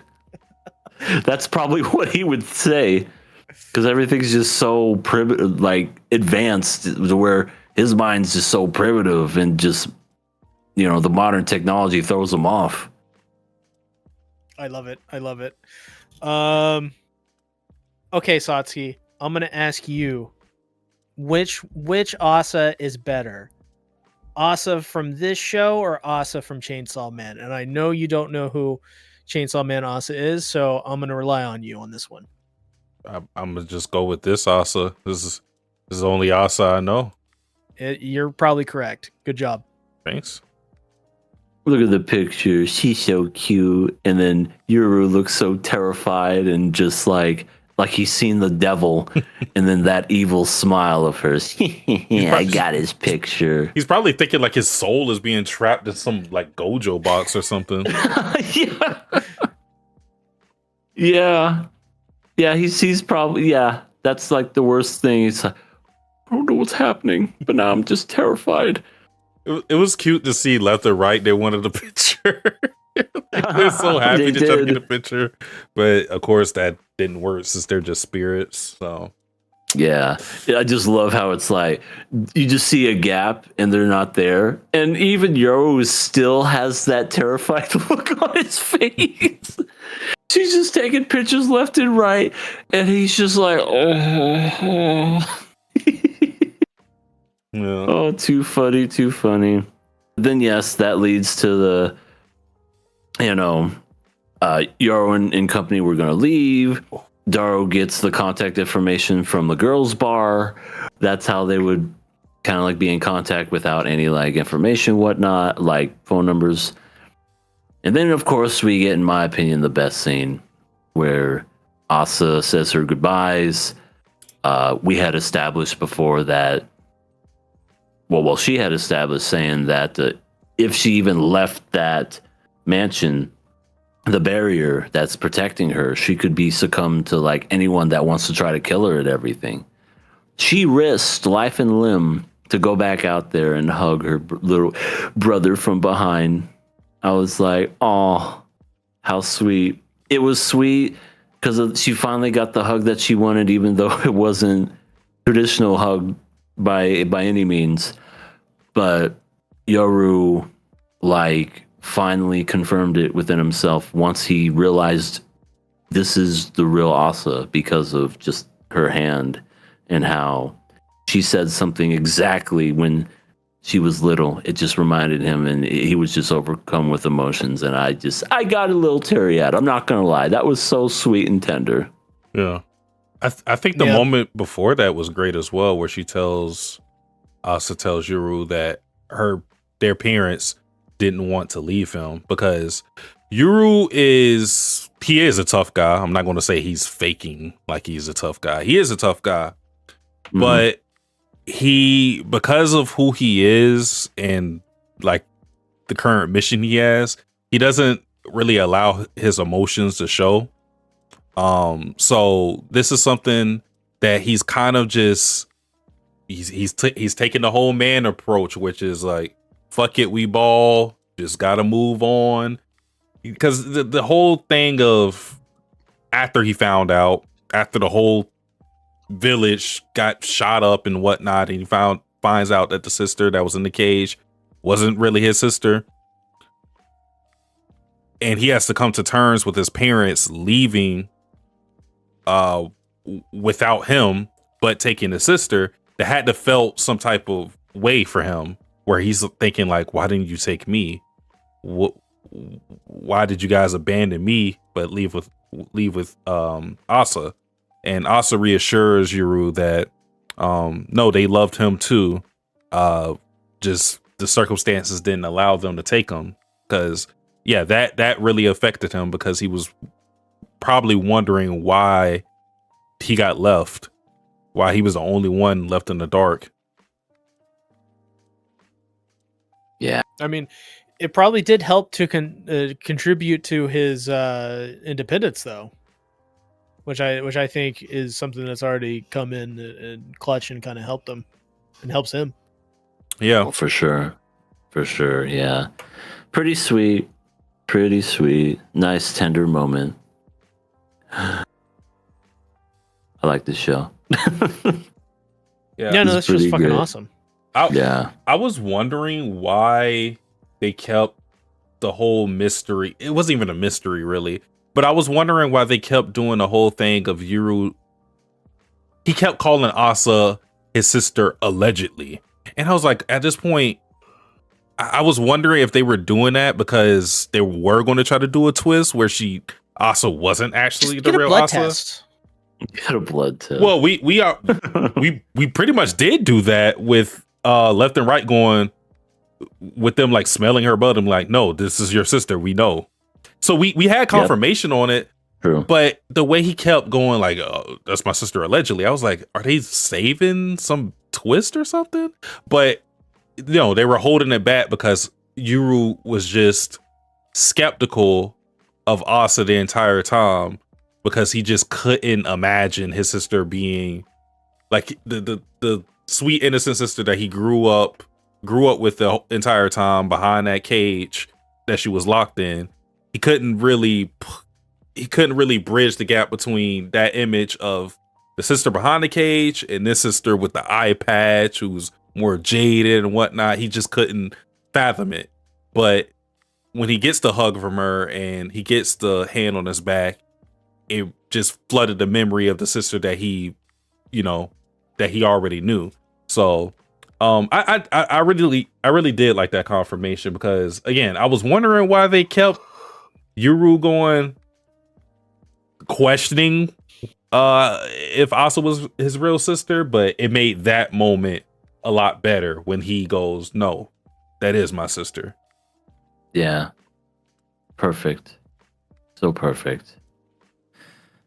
And then apparently at the very, very end, after everything's all said and done, Jen looked like he was going to do something. And then Asa was like, hey, we got to learn to trust here. We can't be sending a tail or anything like that. While seemingly, okay, there, we won't do it. While seemingly Asuma sent a fucking butterfly that looks like to be tailing him now and everything. So now I'm just curious to see where this goes from here because obviously it seems like Asuma's going to be tailing.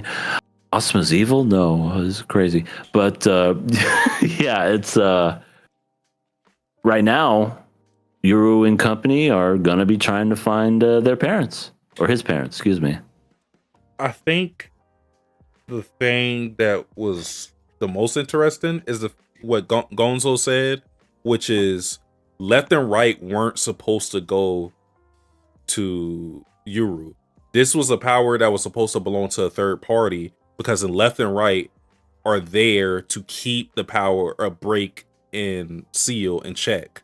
Left is supposed to check seal and right is supposed to check break. But the fact that makes sense when they were split up in that one monster. So the fact that the power belongs to Yuru, if someone were to just straight up kill Yuru, they would have the power of break unchecked. So that's what makes it dangerous because even if you were able to covet these powers, at the very least you had somebody who would have left and right to keep those powers. It's like they almost act as a referee. But because the referee and the untamed power exist in the same person, his life becomes more forfeit for everybody else because they go, oh, if we just want to use the power of break, which somebody the assassins that kidnapped Asa already had the mentality, they were like, we only need one of these powers. If they want one of those powers unchecked, all they got to do is kill Yuru twice. Oh. But yeah, I thought that was interesting. It's kind of like in Inuyasha with Shishomaru and Inuyasha. They have Tetsaiga and Tenseiga. They can't kill each other because of the powers negate each other. One has the ability to kill 100 demons or whatever it is, and Tenseiga has the power to save 100 people, whatever. And the father used that as a failsafe to where if the brothers ever fought or tried to kill each other, they couldn't. So it just reminded me of that. Yeah. Okay. Do we have anything else to say? I don't know. I thought this episode was just fantastic in showing this growing brother sister bond. And I think because of that, I think that's what I like most about this show right now. That's like the main hook is like it's the thing that I want to see every episode, That and Gabby eating things. Eating it like this or eating like how she Gobble, did at gobble. breakfast? Oh, okay. Like gobble Either one gobble. will do. Either one will do. Gobble gobble in both ways. All right. True enough. True enough. Fair enough. But that's it for episode 8 of Daemons of the Shadow Realm. And I guess this means next week it's a Killer Pass episode. I wonder what we're gonna do. Oh I don't no! know. It's teetering on the edge for me, fellas. I don't know, guys. There's too much character development, too much story, not enough action. You know, it's driving me crazy. Can we just revive Matensei? Yeah, that had much more boobage. I love boobage. And there's not enough. I mean, yeah, sure. Like left has boobage And feet. and feet. I can't do this joke anymore. Let's just do a show. Now that I think about it, does Fullmetal Alchemist even have fan service like that? Lust. Yeah, Lust, Winry. Lust has boom, boom moment. They voiced by Marlene Angel, by the way. they kind of do it with rendering, Yeah. but it's not a lot. Yeah, like not- I think I not- could think of like it's one like- scene. There's one big one, and then there's like a Like a bath scene. Yeah, there's that's base, and the bath scene is like a interstitial. It's not even a part of the show. But yeah, the only one I could think of is Lust. And that's just because it's in her name. yeah. I mean, literally. Like, but Midnight, we're not doing fucking Inuyasha for KOA. That's too many episodes as much as I'd want I mean, to. we could do like an Inuyasha One Piece. podcast, or we just like, hey, what's your favorite Inuyasha stuff? But Yeah. a Yeah, true. 400 fucking episodes. Yeah, like a best of kind of thing. Also, hello, Yeah. Lycos. Welcome So- in. Top 5 Inuyasha characters, go. Well, Inuyasha. Inuyasha, Koga, Kikyo. Shishomaru, a Spider Girl from like the earlier episodes. Wait, Spider, is that the one with the one that's just like the hair thing, the hair piece? Yeah, I had a thing for her when I was a teenager. I think we all did. I know I did.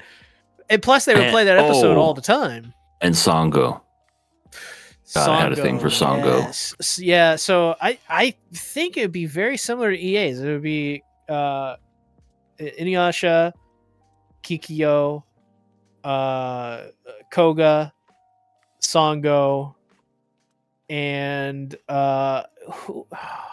this is such a weird one. Spider Girl. Who's the guy that Moroku?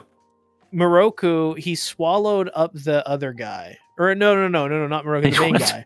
The main guy. Remember he like has like a clone. that he Oh, swallows yes. him back up. Naraku. Who's the guy that Naraku swallows up? Onigumo? Yeah. I don't know why I like that guy. I don't know how I know these names more than I do any other anime. To be fair, she has very memorable naming schemes like Ranma. You never forget that. Lum? Yeah. Yeah, they were very unique for sure. But Yeah. and I think another one was Feather Girl. I think her name was Kagura. Kagura. Yeah. Kagura. I'm like 10 for 10 when it comes to these names. Damn. But Now I want to watch Inuyasha. Fuck. you did it, Midnight. You did it. We can have an Inuyasha KOA plus. We can subject Satsuki to horror by watching all the movies. Oh God, not the movies. Wow. Anyway, shall we talk about Marriagetoxin? Yes, Marriagetoxin episode 7. This is the Bugmaster's wedding, and I love this episode. It was like, oh my god, they did this episode freaking perfectly. They even did the fucking labyrinth of fire. They did the little fucking bugs like holding up the back of the wedding dress. They had Julia Jr. Oh my god, I love Julia Jr. And then Bug, cutest spider ever. I know, right? Oh my god. And then the ending where he realizes that the Bugmaster is happy and he shouldn't be, and that's what makes him so mad, because if anything, the bomb guy who blows up his limbs should be the one who is more happy than he is, yet he's miserable. And the Bugmaster, he's jealous. He's got a wife. Her name's Anna, who Bugmaster saved, and that's how they were introduced to one another. Like he gets the fairy tale ending, and then Explodey guy doesn't at all.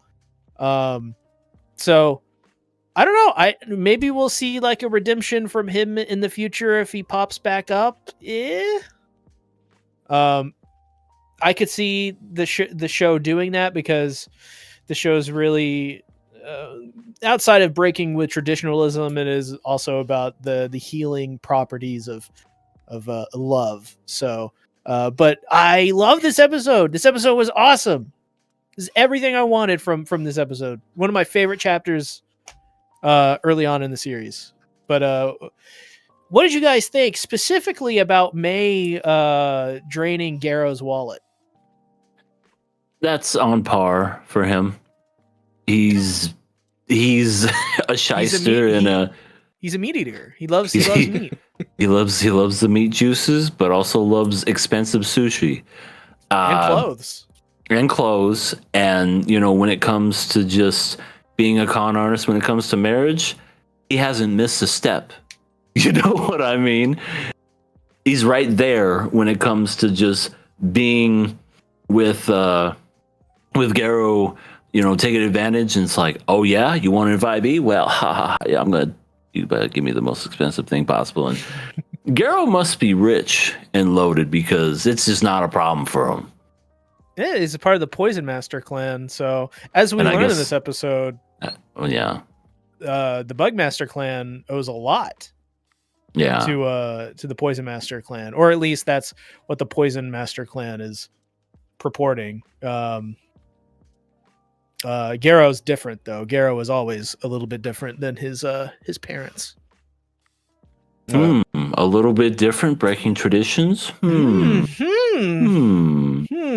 I do think May is worth every penny, considering that he is getting Garrow some incredible dates.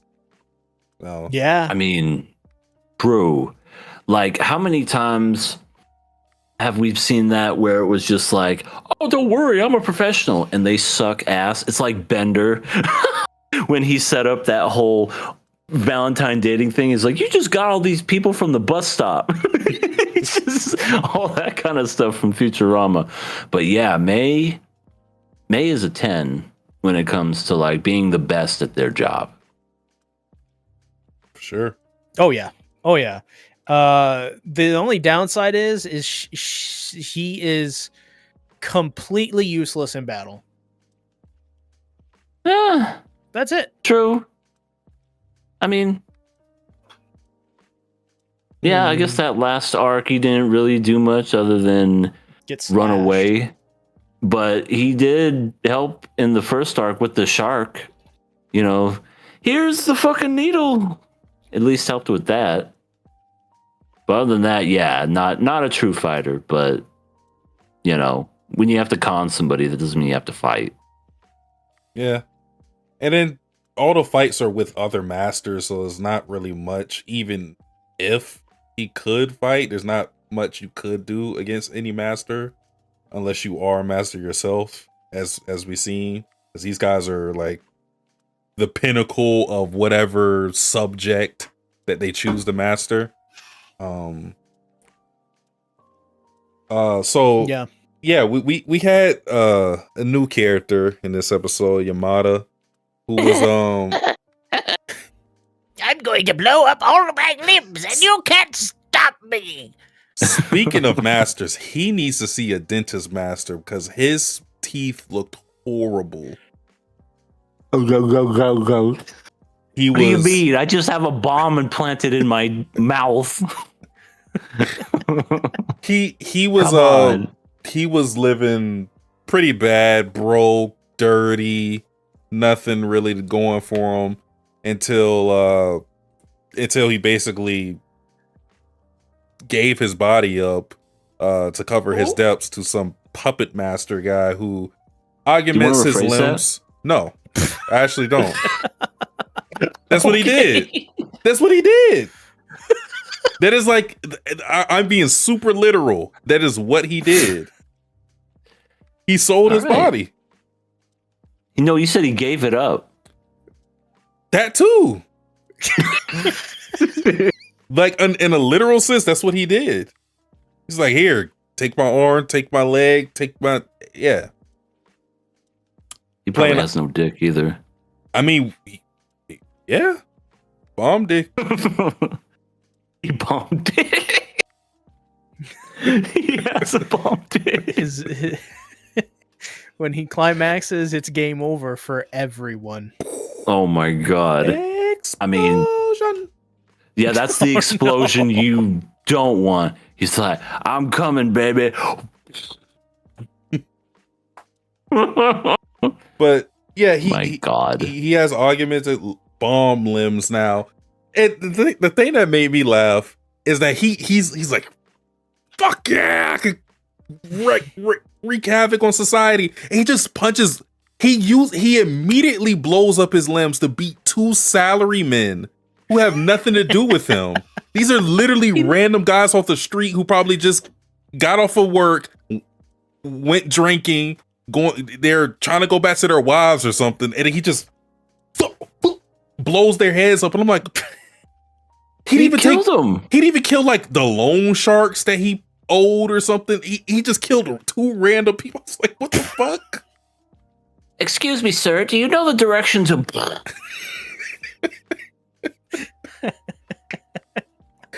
I was like, damn, because like his actual arm blows up. So I'm like, you know you're not going to grow another one of those back, right?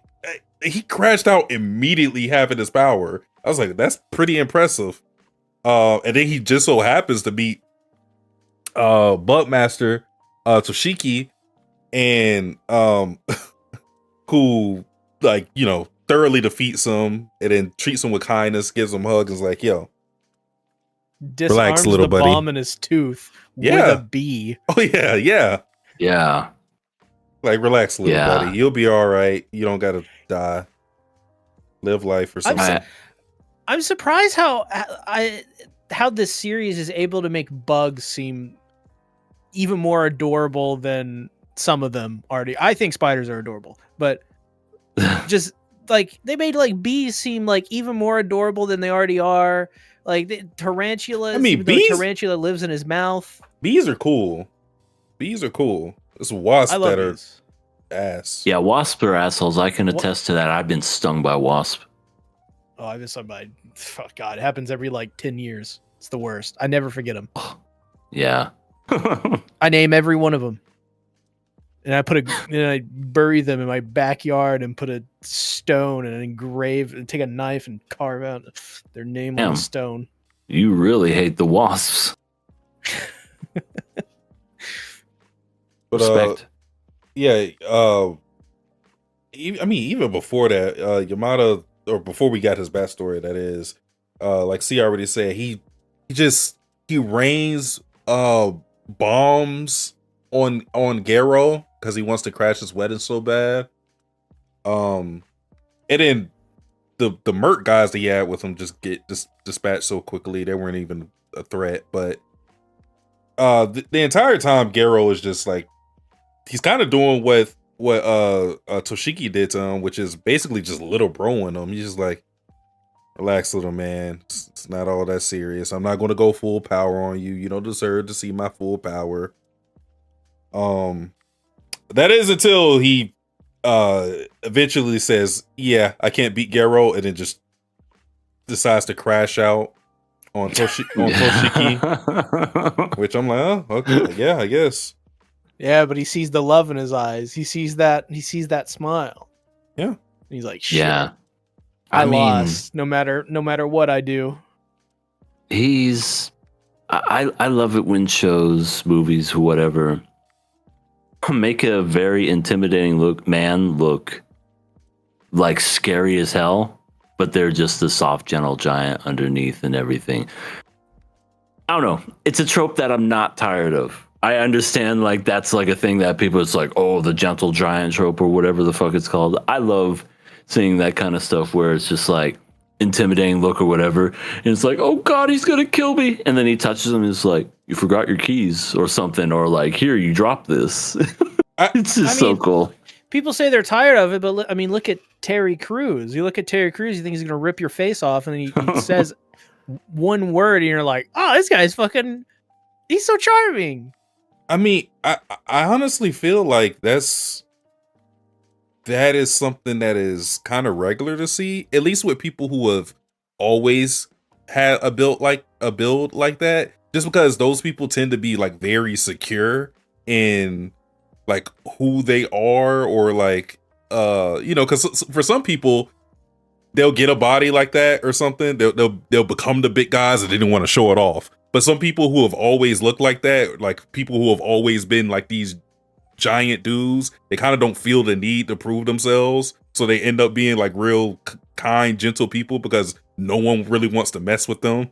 So I feel like that's actually just a thing in real life, honestly. Yeah, no, that's true. You brought up Terry Crews, and I immediately thought of, where'd the sun go? Hello, white chocolate. From White Chicks. White Chicks. My God. Anybody Gotta gonna watch see the that new movie Scary again. movie? I'm not. I hate the way they advertised it. I'd have probably seen it, but I always cringe when comedians go, they'll do the whole they want to cancel us for this, but we're going up against the grain. I'm like, God, just tell the Canceling joke. doesn't exist, you idiots. just You're tell not the fooling joke. anyone. Yeah. I still think it'll be funny just because it's the Wayans brothers and they made the first two, scary movies, and those were great. And I know things are different now, but I honestly feel they can make a fun. Like there was a part in that trailer that just made me laugh where it was, I forget their damn name, like Cindy and the other girl, whatever. But they saw each other again. It's like, it's been years.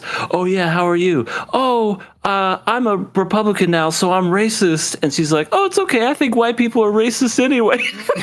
I don't know. That part made me laugh, and I was just like, oh, I think we're in good hands. I think it's gonna be a funny movie. It'll probably end up being better than the ones that for sure, that were made when they didn't have creative control. But for sure, I agree. At the same time, I am very concerned again with how it was advertised, because even in the trailer, they did one of the pronoun jokes, and I was like, yeah, those are never funny. I'm like, we're doing this in 2026. Right. Like you stabbed her. You stabbed them.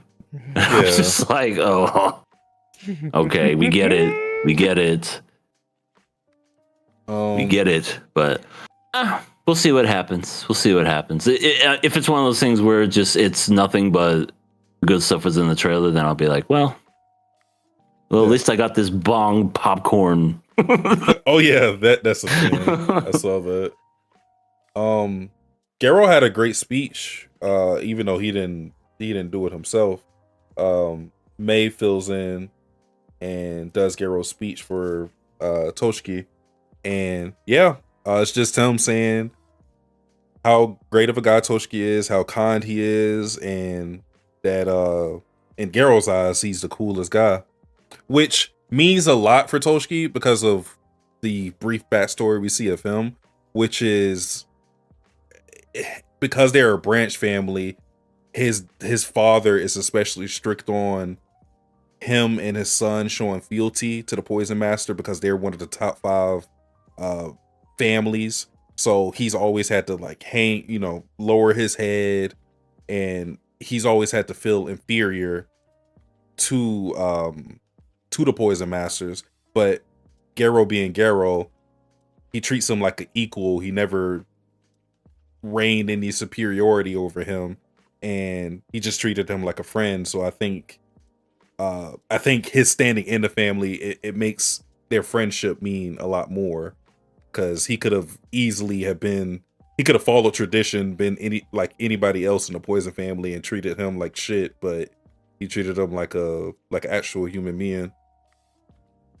Breaking that tradition. I think that's the theme of this series, is breaking tradition.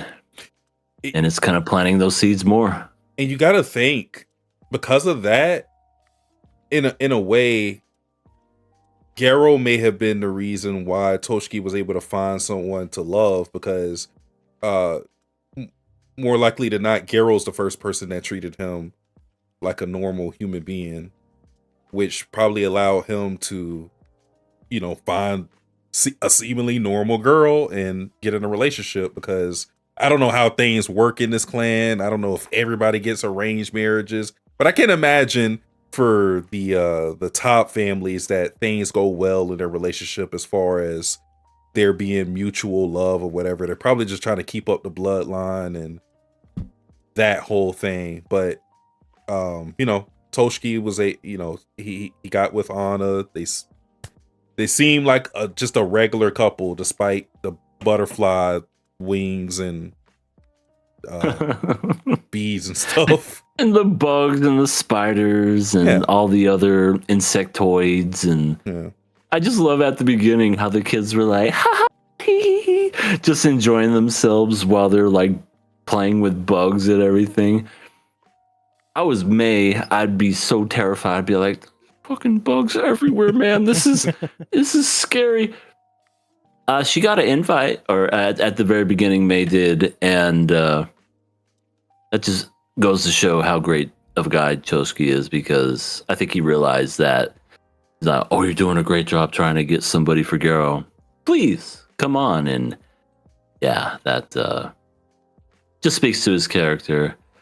It's funny because, I don't know, I wouldn't necessarily call this a filler episode, but it was definitely more of an episode where you kind of got to see the backstory of Garo and see what kind of person he was and who he's always been, and also, of course, like the Bug Master and everything. So overall, it was a good wedding. Good wedding. They had fireworks at the end, and we got to see the sunrise or sunset or whatever, how late this wedding went.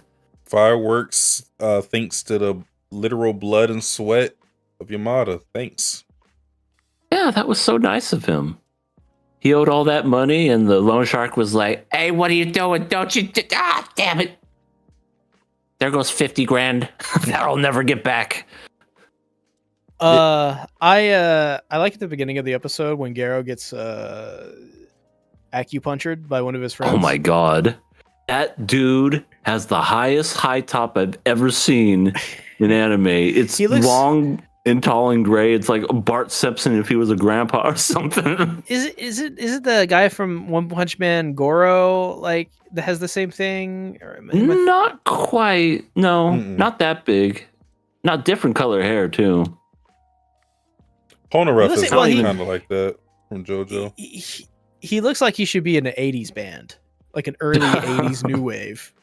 He looks like I could see him doing like the piano or something. Yeah, exactly. Or being in a British punk rock band. All right, we're gonna get this rocking. 1, 2, 3, 4. And he had like 3 kids, all boys. that man has his hands full. Yeah. Yep. Wonder if his wife has the same fucking hair. I'd be curious to know what his wife looks like if she's alive. If she's alive. Well, I'm just saying, because he showed up by himself. True. You would think that you would invite your wife to a wedding. Maybe she's busy. She could also be an assassin. You're right. She could be dealing with some kind of acupuncture. True. Maybe she got acupunctured and she had nerve damage for a little bit, so she had to rest. He did a little too much on her. He did what he did to Garo, but did it to her, and she's like, I can't fucking move. Please help me. Don't worry, honey. We're going to give you a Tylenol and just rest well, come back and you'll I be all right. need to go to the bathroom. Don't worry, I have this Home Depot bucket. Just fucking puts it there and then runs and says, I got a wedding to attend. See you later, baby. Bye-bye.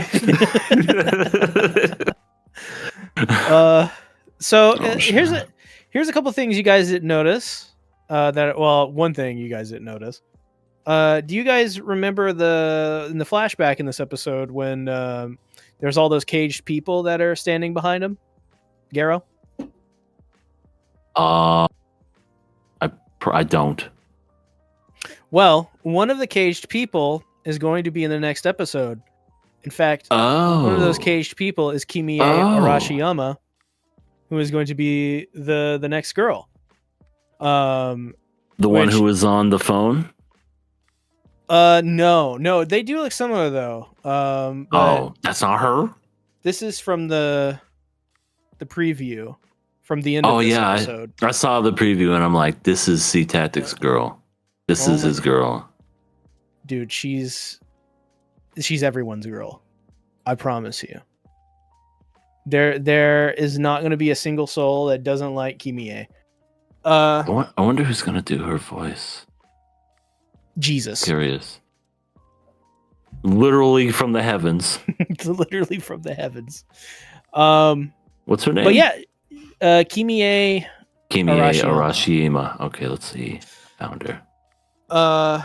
She was in this episode as a child in a flashback, so that's a good setup for the next arc, which I think the next arc should last us until the end of this first season. And This maybe even in the person next has season. It's long. Only done a few voices. This is literally going to be her biggest voice. She's new. She's new. I mean, this character. Like when I say this character is crazy, I cannot describe to you how whacked out this character is in the best way possible. Easily going to be everyone's favorite. All right. I have pretty high expectations for this upcoming arc. More crazy than Shark Girl? Oh yeah, this is going to be the best arc. For sure. It's the longest one. It's in terms of fights, it's the best one. In terms of the story, it's the best one. In terms of characters, it's the best one. Development, it's the most consequential. All right. Well, I look forward to it because you hyped her up so much. I'm looking to see if the hype is going to be worth it. Yep. Yeah. Yep. There she is. Wow. Wow. She's fantastic. And her personality is how to describe it? Special? Oh, she's definitely special.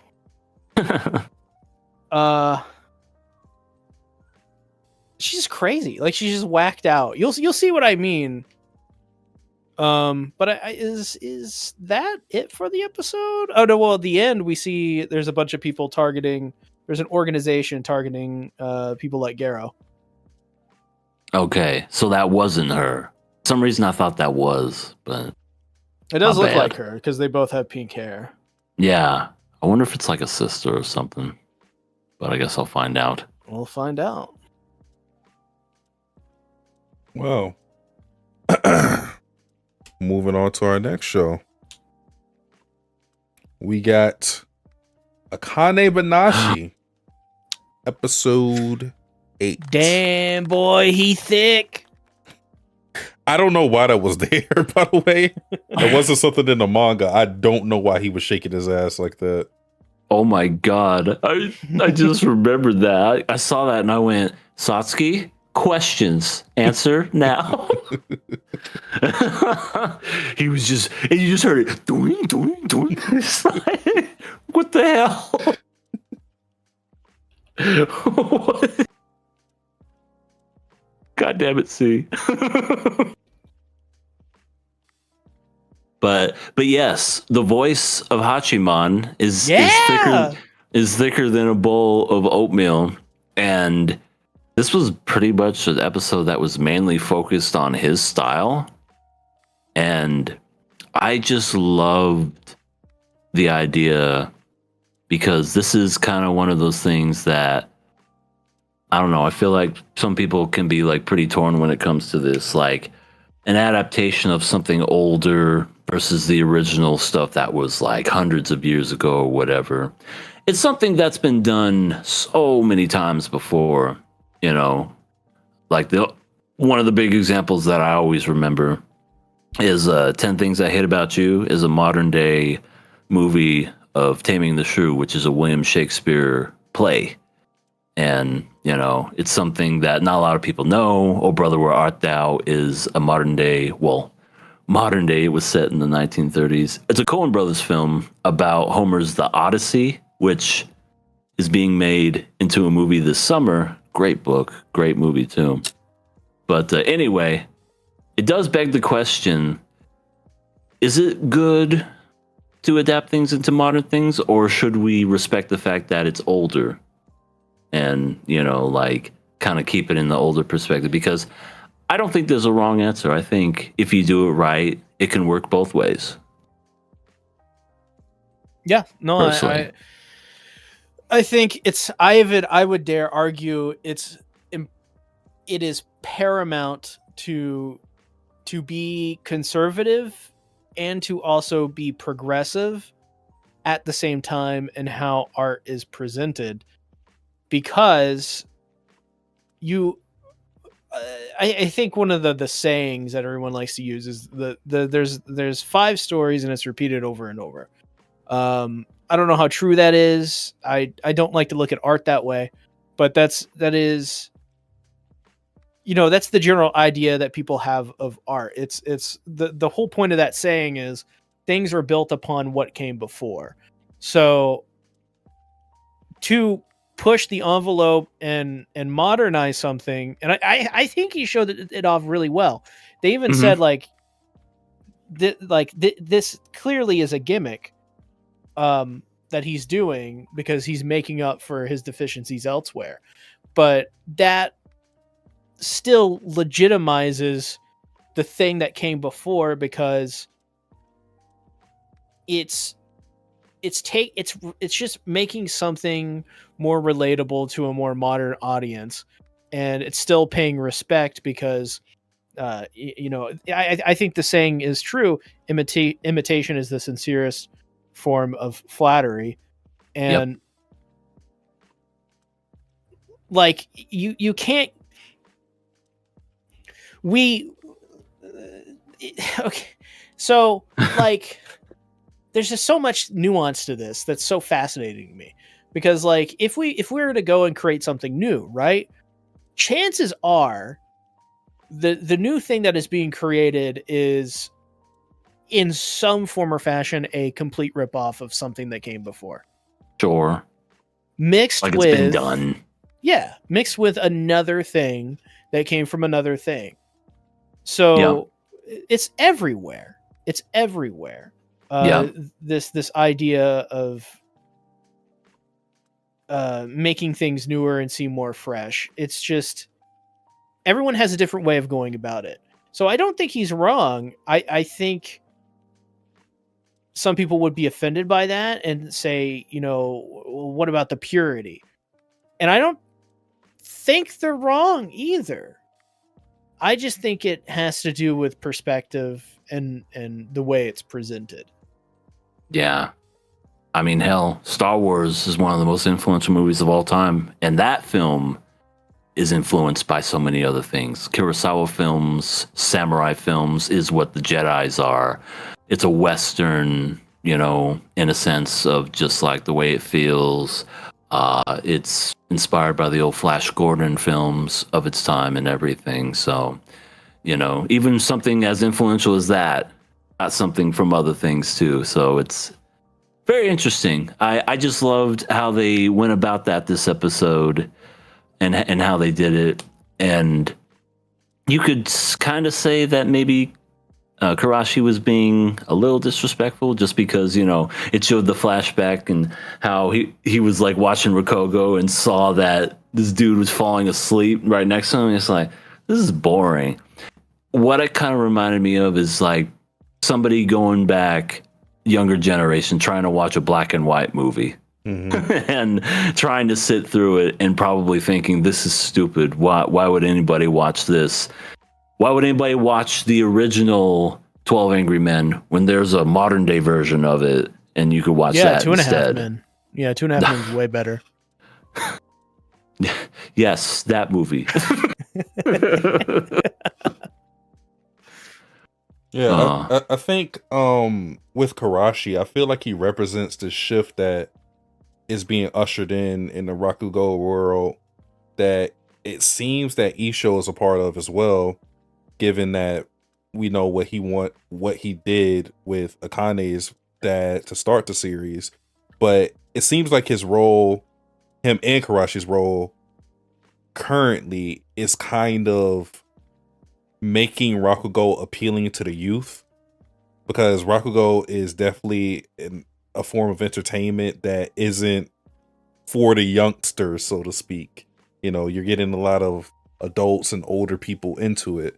But with Karashi modernizing these works, the people of today can relate to it, and probably it'll open up the net as far as the audience that you'll have for these Rakugo shows. And again, it seems like that's the thing that Karashi's doing, because his whole thing is being able to he's really adept at knowing what the crowd wants. But Isho as well, it seems, because this episode he was not being an asshole. He was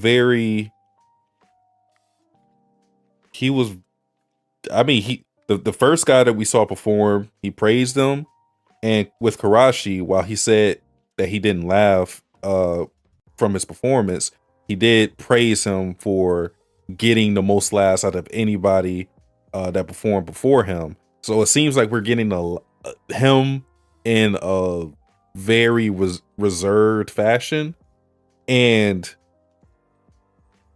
it seems like we're getting that. It doesn't seem like he changed, considering, again, he said, like, I didn't laugh, that shit wasn't really funny to me. It seems like he's just softening his normal stance because of the nature of this competition. Because this is an amateur competition. I think he's just setting his standards lower than he normally would. Because had this have been like some professional event, I think he would have been a lot more snarky. And then two, again, going back to my major point, I think he's lowering his standards because he wants to get more people into Rakugo, specifically the youth. And you don't want to scare away the youth with you going, you'll never be talented in this game. Like, he can't do that. Nobody wins. I ain't promoting nobody. Drops the mic. I'm revoking your scholarships. And you all will be orphans.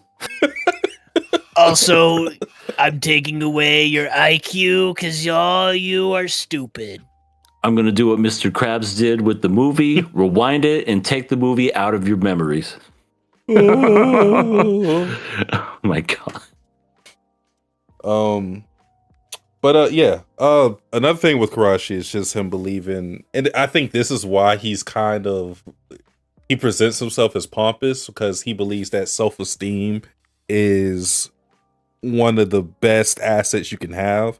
And with him being an entertainer, that makes a lot of sense, because I feel like self-esteem is sometimes contagious, as weird as that may sound. Like people can feed off of the confidence that you exude. It makes people believe in your performance, art, whatever it may be, a lot more when you believe in it yourself. So while he does come off as arrogant, I do think that fuels him. And I do think to some degree it's a facade, because we saw how he reacted when Isho said he didn't laugh. Like his soul literally left his body. It was like the Doctor Strange or something. Just yeah. So that clearly affected him as much as he didn't want that to show. Yeah. I just loved how every time Isho was talking, hey, let's get his opinion. What did you think of it, Isho? The audience is like, yeah. What's he gonna say? What's he gonna say? And then he just slowly, yeah. I didn't laugh. I wasn't part of your age demographic. I didn't think it was that funny.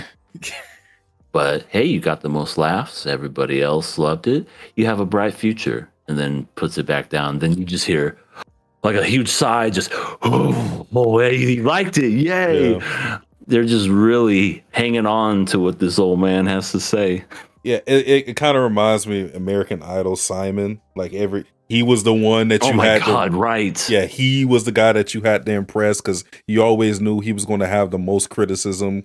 For sure. Compared to all the other judges, he was going to be the one that would serve as a wall for you to make it.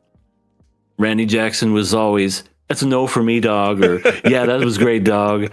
Paula Abdul was always so nice. I don't think she ever told anybody no. Even if they sucked, Paula Abdul was like, I just don't think this is for you, sweetie. I don't think this is for you. And then you have,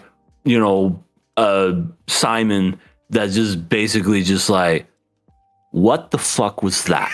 That was the worst, dreadful piece of shit I've ever heard. If I could take my boot and just shove it in your face and stomp you until you were dead, I'd be happy. He did not have a filter. Yeah. Simon Cowell, which was just, it's the worst. Yeah, and that's a double-edged sword, right? Because it intimidates people, but it also forces people to raise their standards, adjust their game, and give their all. And maybe that was what Isho was going for when he expelled Akane's dad. Maybe he felt like Rakugo should have been held to some standard. He didn't reach it, and then he went, well, if this is the level of, if this is basically our next up, because that was the competition for who was going to be the next Shinichi. I think Shinichi, right? Yeah, something like that. The next level, it was like a promotion. Yeah. This is going to be the next Shinichi. So he's probably thinking, nah, ain't no way these guys are the next up to be like one of the top Rakugo guys. So like I said, double-edged sword, because it intimidates people, turns people off from it, but at the same time, it does force people to really step up their game, and just for them to have realistic expectations of like, this is what it takes to go to the next level. True. It's like, back to Simon Cowell, you knew if he gave you praise, that you did something right. Yeah. Because if this is the guy that always shits on everybody, even if they're average or mediocre, this is the same guy that said Daughtry would never be a star, and said all that stuff. If he could tell you that, okay, I was blown away, that was fucking good, then that's one of those things. Like Isho, if he gives you that praise, then you know you did something right. Yeah, for sure. I'm still thinking about, why did they make Karachi's? Yeah, why did his ass bounce like that? I mean, you gotta. Again, that wasn't in the manga. They just did that. Listen, Look, you have to adapt for modern audiences, Satsuki. The ass is what people like nowadays. That's true. Ass is class. Ass is class. I mean, boobs are still nice, but everybody loves ass now. So they saw he's doing a modern take. We got to give him a thick ass. God bless. And that sound effects to it too. That was the part of me. I'm like, why is it going? My God. Oh, But yes, he got the high praise. It's pretty much most of the like we saw in the prior episode. This was a modern day telling of what was it? It was like them talking about vodka. Or, no, sake. It was some kind of drink, right? yeah. It was a story that Akane told. It was to the old people. Basically, I don't remember the name of the story, but it was that fart story, basically. Right. And instead of that, they switched it to BM, the bowel movement and everything. And I was just like, pretty cool. And it was just cool just seeing Hachiman just talk to himself. Yeah. And do the story. Because the whole episode was pretty much just centered on him. Yeah, it was. So it's not really much to talk about other than the meaning of his performance. Because, I mean, the story is a story. We basically already talked about this story. It's just that, it's the modern version of it. Like he did things, so people could relate to it. Like he changed the setting to a university. He twerked on it. He twerked on it. Twerked on the university. Oh, he didn't do it with this story, but like he would change up like the measurements to, instead of the whole con thing, it's like, no, why don't we just use meters? So yeah, he would do things like that for people to visualize it a lot better in modern times. Hey, great storytelling.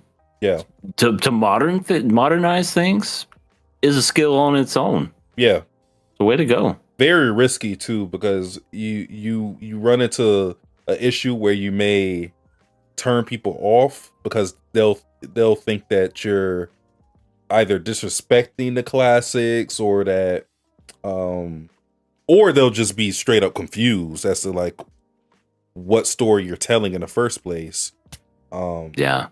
So, but yeah, it went off without a hitch. He got a whole bunch of laughs for the crowd. Job well done. But next up is my girl, and she's going to tell that story. That story? Oh no, not that story.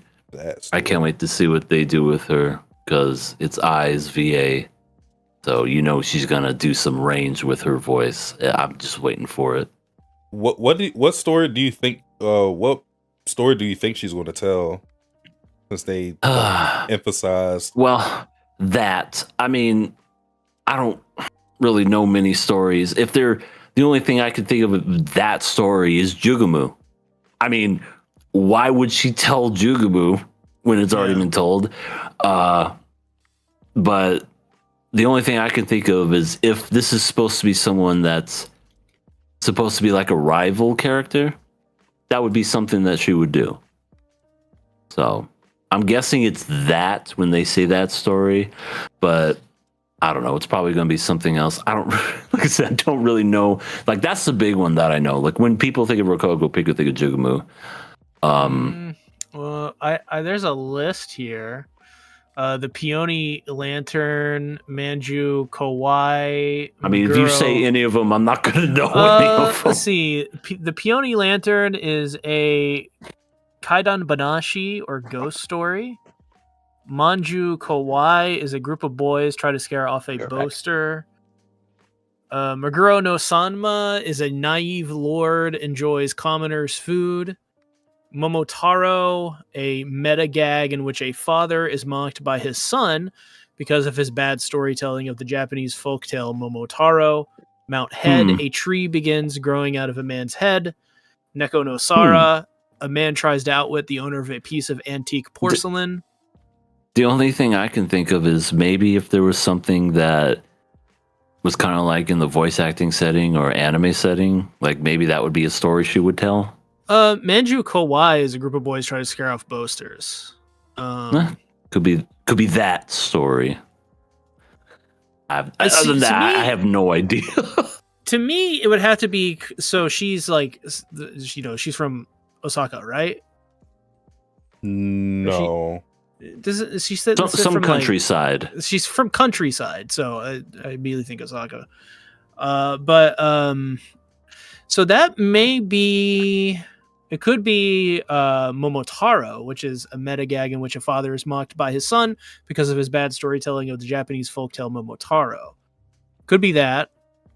Or Meguro no Sanma, which is a lord enjoys commoners' foods. Or it could be just Mount Head, which is a tree grows out of a man's head. I feel like I heard that one when I watched the other anime. But yeah, Is that- Jugamu is definitely the one that I know. And that's the only thing I could think of is she's gonna do Jugamu, but she's gonna do like the different version of it, maybe. Just to be Possible. spiteful. There's many more here. There's like some from the Edo period. There's some from Kamigata, which is Osaka and Kyoto. So that should maybe draw from those locations. Yeah. But I guess we'll have to find out next week. I wonder if she'll get the same butt physics that that Karashi got. I don't think she'll need to. I don't think she'll need to use her ass. True. All she'd have to do is just blink her eyes a few times, and then you just see a wave of just. Oh.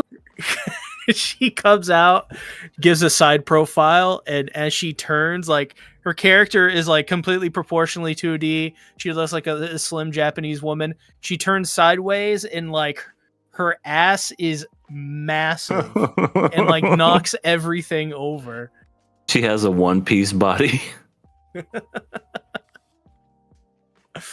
That'd be hilarious. Just like Karashi literally just kills himself on spot.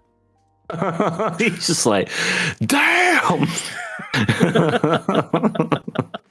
God, no, I have the sound, but I can just click it instead. God damn. That's what he says as soon as he sees it. That'd be great. Yeah, I don't know. I think whatever it is going to be something that we know about her so far, which is where she comes from, and the idea of her like hiding something may play into it. I think it's going to be something personal to her. She just reads like a anime fanfic. And so Inuyasha went on a date with Kagome in modern time, but Sesshomaru showed up and beat up Inuyasha. Hey, shut up! Beat up Inuyasha, and he That really takes sucked. Kagome- I'll kill you! This is my story! Aisha just comes up there. What the fuck was that? That was the worst Rokogo I've ever seen. That was the worst Rokogo I've ever seen. You pass. You pass just because of the ass. I give it a full 10. That ass knocked me into another stratosphere. That ass knocked me for a loop. I'm more colder than I've ever been. I'm shook. Oh my god. They'll probably end up. Okay. They'll probably end up giving Hikaru the entire episode, just like they gave Karashi, though. So that'll be. I could see that. Yeah. Mm-hmm. Plus, she's hot. There she And is. voiced by Amelia. From Risero. Yeah. Never seen it. Goddamn, Moo. I have no history or past with it. I don't think anyone does. All right. Anything else we got to say about this episode? No, it was One more fine. thing. Great ass. All right. Moving on to our last show of the night. This is a killer pass week for it. Witch Hat Atelier, episode 9. Can't believe we're on episode 9. Feels like I we know. breezed through this. It's like the first week there was like 2 or 3 episodes that premiered or something. I'm gonna say it. Coco's dreams hate Coco. I mean, you could just say Coco hates Coco. Coco's immune system hates Coco. Oh my God. Let's see who else hates Coco in this episode. Agat kind of hates Coco, even though she was doing something Yeah. nice for her. Yeah. Tetia likes Coco. Tetia. Yes. Dude, for a second I thought this was going to be a Tetia episode, and it might as well have been because Tetia just ate up the screen for like the first third of it. The master gave me all the praise. Oh my god. He called me a master. The funniest thing is her saying happiness grows in 2, just like pigtails. It's like, what is she talking about? I can have pigtail hats. And they're like, yay! And Kiefer's just like, yeah, you can get a hat when you get older. I don't like tests. Tests Yeah. are for adults and they make me do things. And I Reach- do not reach want a- to be smart because I don't want to do what adults tell me to do. I hate tests. Adult, come over here. Let me fucking kill you, you bitch. Yeah, Don't Riche you was dare very say much. a fucking word, mate. I'll fuck you up, bruv. She was very much the teen angst, even though she's not a teenager. I don't want to do what people tell me to do. And Agat was like, You'll never learn if you do that. And Riche's like, I'm going home. Are you starting to see why Riche is my daughter? Oh yeah, she's Eric Cartman. Screw you guys, I'm going home. She's And so- Agat is, we are the knights that say neat. she is super stubborn. She very much is. I don't like taking tests. I'm going to go home. And then she just ate a bunch of food. She's just like, As long as there's food, I don't care. I want to eat my cheese puffs and take a bit of a nap. we do learn about the 5 tests for a witch. Yeah. It's like one of the big things. It was a pentagram. Yeah. A little satanic. Little satanic, indeed. We got to get. we need a fan animation of I don't know, just the girls in this episode rocking out to Slayer. Oh my god. Just raining blood. Who's the lead singer? Oh, it has to be Agat. She could do it. I'm going to come out here today and rock your fucking asses off, mate. I will fuck all of you up. Hit it. Richie's. I just like I just like Agat still trying to be the mysterious lone wolf, but the positivity of the girls not allowing her to do that. I just find that very funny because it's like she's trying to be Sasuke or somebody, but Yeah. everybody's too bright and cheery for a Sasuke to exist. Yeah. She said, "Oh yeah, you'll never be the." And then all of a sudden, the girls were like, "Yay!" And they start coming her way. And she's like, "No, that wasn't an invitation." I do not want to be happy. Do not make. Okay, I'm happy.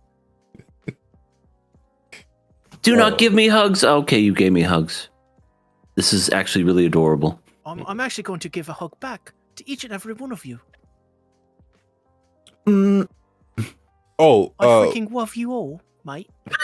we got to see what all the girls wanted to do. Well, not every one of them, because we really don't know what Richie wants to do. But Agat wants to be a librarian. Coco just wants to save her mom, so she doesn't have any like grand ambition. And Coco's Naruto. Did Naruto, was that his thing? I thought he wanted to be the Hokage. Yeah. Coco wants to be the person who corrects her mistakes. well, I and then believe it, please. what the fuck did Tetsuya want to do? She just wanted to make a bunch of clouds. No, I don't remember. I think she just wanted to be the teacher or master. She wanted to be some kind of teacher. I do think that's what she said she wanted to do. And going back to Richie, she doesn't like the ideas of Tess because she kind of just wants to do her own thing when it comes to magic. She doesn't want to be told what magic to do. So she has a very like childish mindset. But not that she's a child or anything. Yeah, no, she's a kid. But She seems like someone who would have like a lot of different interests. I think for her, I think she doesn't want to be like. She doesn't want to be labeled. Well, I think she doesn't want to have to conform to whatever standard is set for witches. She's non-traditionalist. Yeah. And I think Kiefer kind of breeds that environment, given that he's kind of like a secret revolutionary. So him having like this someone in this atelier who is, trying to buck the system, it makes a lot of sense. Because I mean, all his girls are kind of like that to some degree. Probably Teti is the one that has her head on. Yeah, she's the most girly. Yeah, but even her, she's like kind of all over the place sometimes. The big thing with this episode though was Keyfree trying to examine the twin bottle. He's trying to extract the coin in there so he can find out more information about the brim hats, and that shit didn't work. Yeah, he was playing a little game of Operation Don't Touch the Sides, oops, but the fingers, and then all of a sudden, yeah, he got electrocuted and drowned. Probably not a good idea that he did this in his own house, since he knew how dangerous this whole bottle could have been. No, I think he was in a well. Oh, Now that I thought all that of the was his children are house. asleep in my house, I'm going to use this dangerous substance to extract a penny from the bottom of the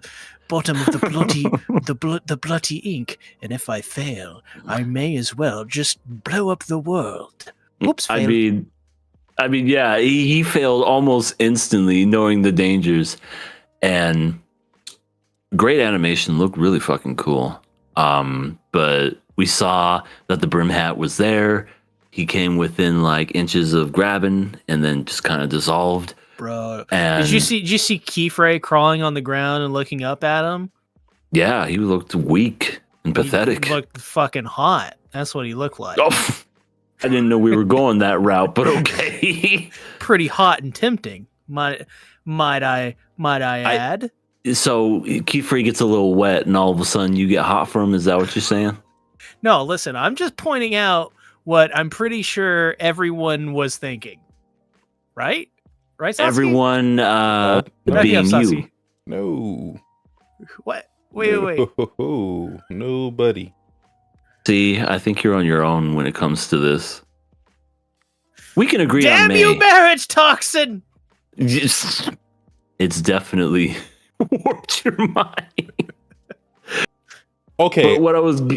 Oh, sorry. I just want to say, okay, he was, it looked like a well. He was inside the house, but he enclosed himself in this space at the top of the, because he was like in this cone shaped thing, and I was like, I thought he was in a well initially, but he was basically at the top of the house, but he enclosed the place with bricks to like, so if anything wrong did happen, nobody else would be affected. Yeah, they had a failsafe that was really good. Electricity, water, and electricity.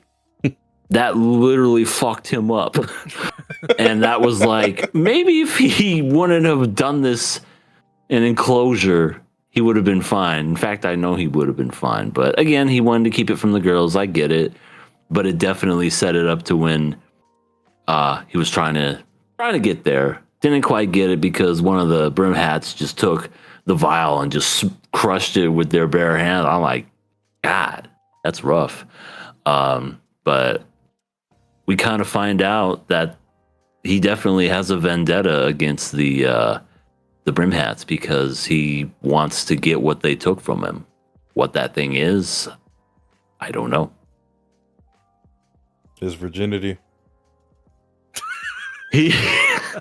He, you took my virginity from me. I was saving it for marriage. And you did this to me. Because of you, I am no longer a virgin. He was saving it for a Rugio. Oh man. I love this man. And now he will never love me.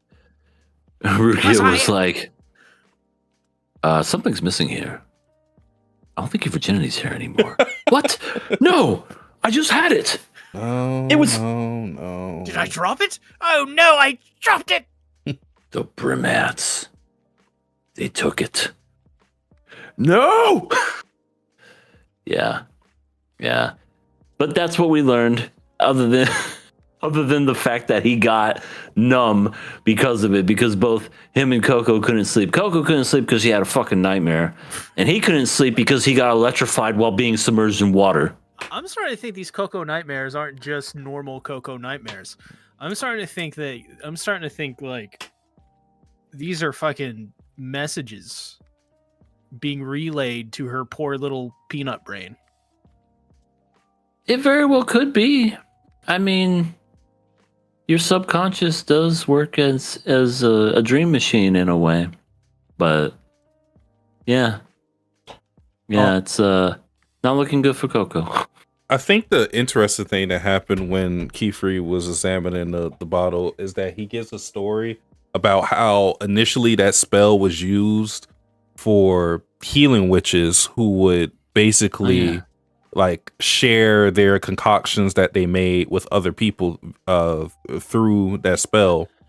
And he also talks about how healing witches were trying to oppose the rule of magic not being used on people's bodies, because then of course they wouldn't be able to heal anybody.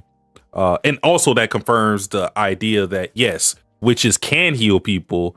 It's just that the rules forbid them from doing it. So that kid that got saved last episode probably could have been saved by either Keyfree or Rugio, but because of the rules, they couldn't do it. Same with the Knights Morales as well. So yeah, we're seeing the drawbacks of these rules. We understand why they exist, but there are some downfalls of it. You know, for the people who are trying to do good, they can't be fully good because of the rules. Yeah, that's true. That's true. So I guess we're gonna have key-free shirts where he's a Che Guevara. I can never pronounce this guy's fucking name. You know what I'm talking about? The Revolutionary Guide. I don't. Yeah, what revolution? Che.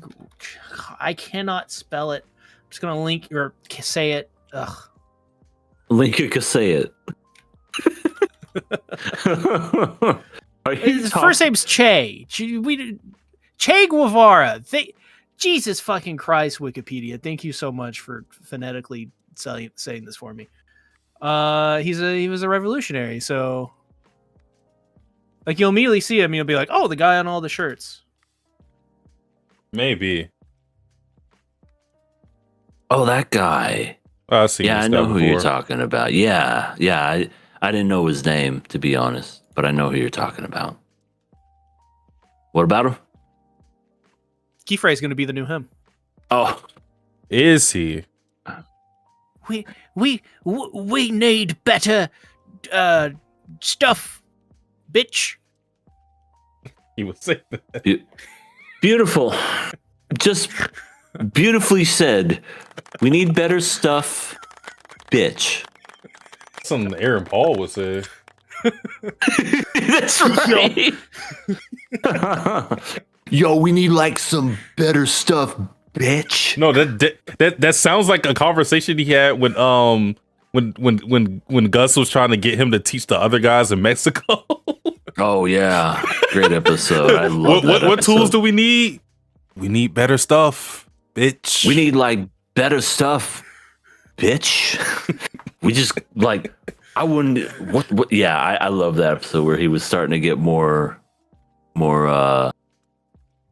like he was becoming more in charge of things and whatnot. Yeah. Oh, that whole fourth season was great when they were in Mexico. Oh yeah, And he salud. Oh, that episode alone is great. I think that's the best season. I think so too. Season 4 is so good. Season 5 is great too. It's fun. It's The 2 good. seasons are great. Season Yeah. 5 though is just so fucking like it's just It's you know it's depressing. the end, so it's Yeah. just sad. Yeah, everything's coming to an end for sure. But speaking of coming to an end, Coco gets sick, and just like in anime logic, if you don't sleep, if you get water touched on you, if you breathe a certain way, you get sick. Oh no, this is not just the Japanese cold. This is Coco got the Japanese fantasy cold. Oh shit! So that's even worse. Remember what happened to Casca in Berserk? Mhm. She got Oh, yeah, sick. She got sick and was never the same again. Never the Poor same thing. again. Poor thing. It's me because sad. of you that I got the cold.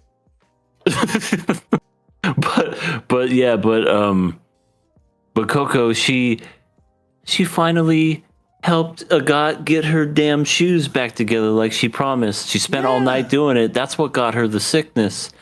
Cause she's like, Agat, here's this wonderful thing for you. And then she's like, what is this? What is this? Kindness? What are you after? Huh? What are you trying to get? I love the fact that she can't fathom the thought of kindness, which is weird considering she lives with Tetia and Riche. I know Riche is like lesser, like Tetia is more the upbeat, but those two girls are pretty nice in their own right. So like she's never felt a tinge of kindness. She's like, what's your ulterior motives? I'm just trying to help, bro. I fucked up your shoes and I'm giving them back to you. I fucking love you, Agat. You're my sister. Is You're that the not sister I never had? right? Is that not something that we can do? And then that's what made her pass out because she was like, "Listen, I know I made you do all those things, and holy shit, Coco, Coco." I was literally about to tell you how much I appreciate all of this, but thank you for passing out. I'm going to use these shoes now to save your life. Yeah, Are you and then happy? she freaking bolts all the way to Keyfrey, and Keyfrey gets sacked. Oh, oh my God, you were a little too fast. I was tumbling down the hill, and I nearly broke my elbow. Well, he was eating some kind of like herb so that he could get filling back in his hands again. He's just like, I don't know what was in that pot, man, but I can feel my hands again. And then he got tackled by her. She's like, I'm sorry, these things were fucked up and they're not that good. But please, Coco, she passed out. Just look at her. She's anime sick. Oh my God. She's not anime sick. She's anime fantasy sick. My God. We gotta get her. We gotta take her now. Aren't you gonna use your shoes, Keyfrey? Nah, I'm just gonna use a fucking floating surfboard, and we're gonna do it that way. The shoes are Sasuke, marginally what's faster. wrong? You could get there 5% quicker if you did. A No. lot. Oh, I'm sorry. Yeah. You good? All right. But yeah, he was he was using a fucking surfboard just to get Coco into the mainland and get her to a hospital and get her taken care of. That we didn't really touch base of, but it happened in the very beginning of this episode. Was Tarta?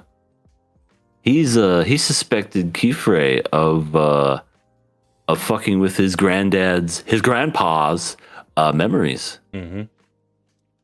And seemingly confronted him at the end of the episode. Yeah, after he basically helped Kifre get Coco to the hospital, because at first he was like, "Oh my god, it's Kifre. I was just thinking about you, man." And he's like, "Help, Coco's sick." And then he just kind of was like, "Oh, fuck it. It's over there. Hospital's right there." But yeah, then at the very, very end, Arta says, "Kifre, don't be mad at me, but I have a question. I have something to ask you. Does the carpet match the drapes?" All right. I don't think you should be asking me that, young man. I'll have you know, I'm 21. I may look like Oh. I'm 30. Oh, well, But, can I uh, ask 21. you another question, Kifre? Oh, yes, you can, young one. Just make sure it's appropriate. Fuck's wrong with your eye? Oh, well, you see, Oh, is there something wrong with my eye? blue screen? Well, one side is like completely blackened and the other side is not. Is that like a fashion statement? Are you Oh. blind in one eye? Oh no, I never noticed this before. Oh God. Oh, could you have a mirror? Yeah, here. Okay, let me. Oh,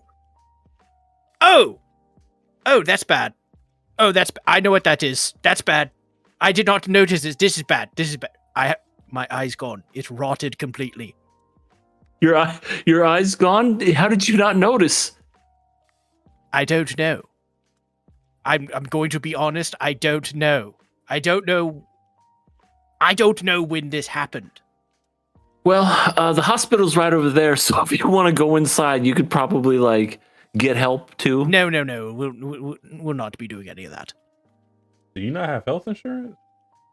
I was gonna say, don't witches have like good health insurance? Well, I don't tell anyone, but I crossed the border illegally. Oh no, Kifre. I don't think you want to be living here with this administration. Oh, I'm just don't saying. worry. Don't worry. Uh-oh. You angered Satsuki.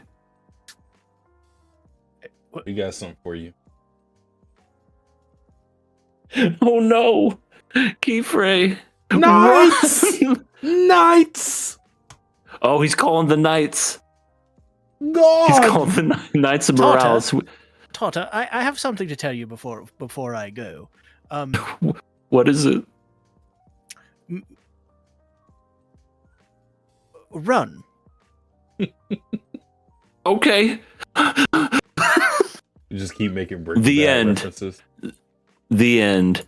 Oh yeah. Oh, that was a good scene too. When he just fucking ran over the dude and shot the other guy. Run. That was great.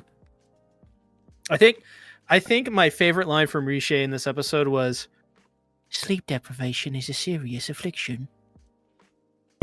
She's not wrong, and it's funny because oh my god, I'd be sleep deprived. That was my issue with getting the notes done late this time. Just use AI. Be like, Chat GPT, prompt me up some fake ass fucking bitch ass witch hat Atelier notes. Just say it like refuse. that. Yeah. Yeah. Let's see. I want to bring up. Mm. Let's Mm. see. Mm. Mm. Mm. AI, write No. me up some No. fake Oh my ass God. bitch ass witch hat Damn it. Atelier Atelier episode. Was it 9? This is a killer notes pass, by the way. for a podcast. Well, bitch. I'll say I am passing the show without a doubt. Yeah, Because- this has been a fun series for sure. I'm sorry, I didn't mean to cut you off like that. No, it's I'll good. just say yes. I'll pass this as well. It's been fun. It's been fun. Back to you. That's what Riche would have wanted. I'm going to give this a pass because I don't want adults to tell me what to do. And I think that adults would tell me to kill this because it's about me. And I like me. Okay, John Candy. I mean, that is something that she would say. I like me. My wife likes me. My customers like me. Sure, I could be an evil cynic like you. Now I'm just quoting the movie. All right, guys. Oh, wait. Let me put it on the pass screen. Is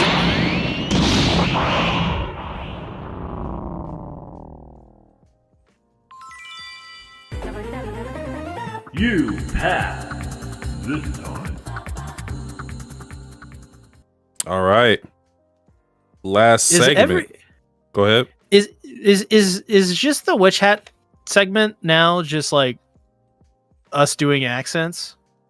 It never Oh. was. I feel like that was the first time we did that. Part of it. I mean, even LE said KOA abridged.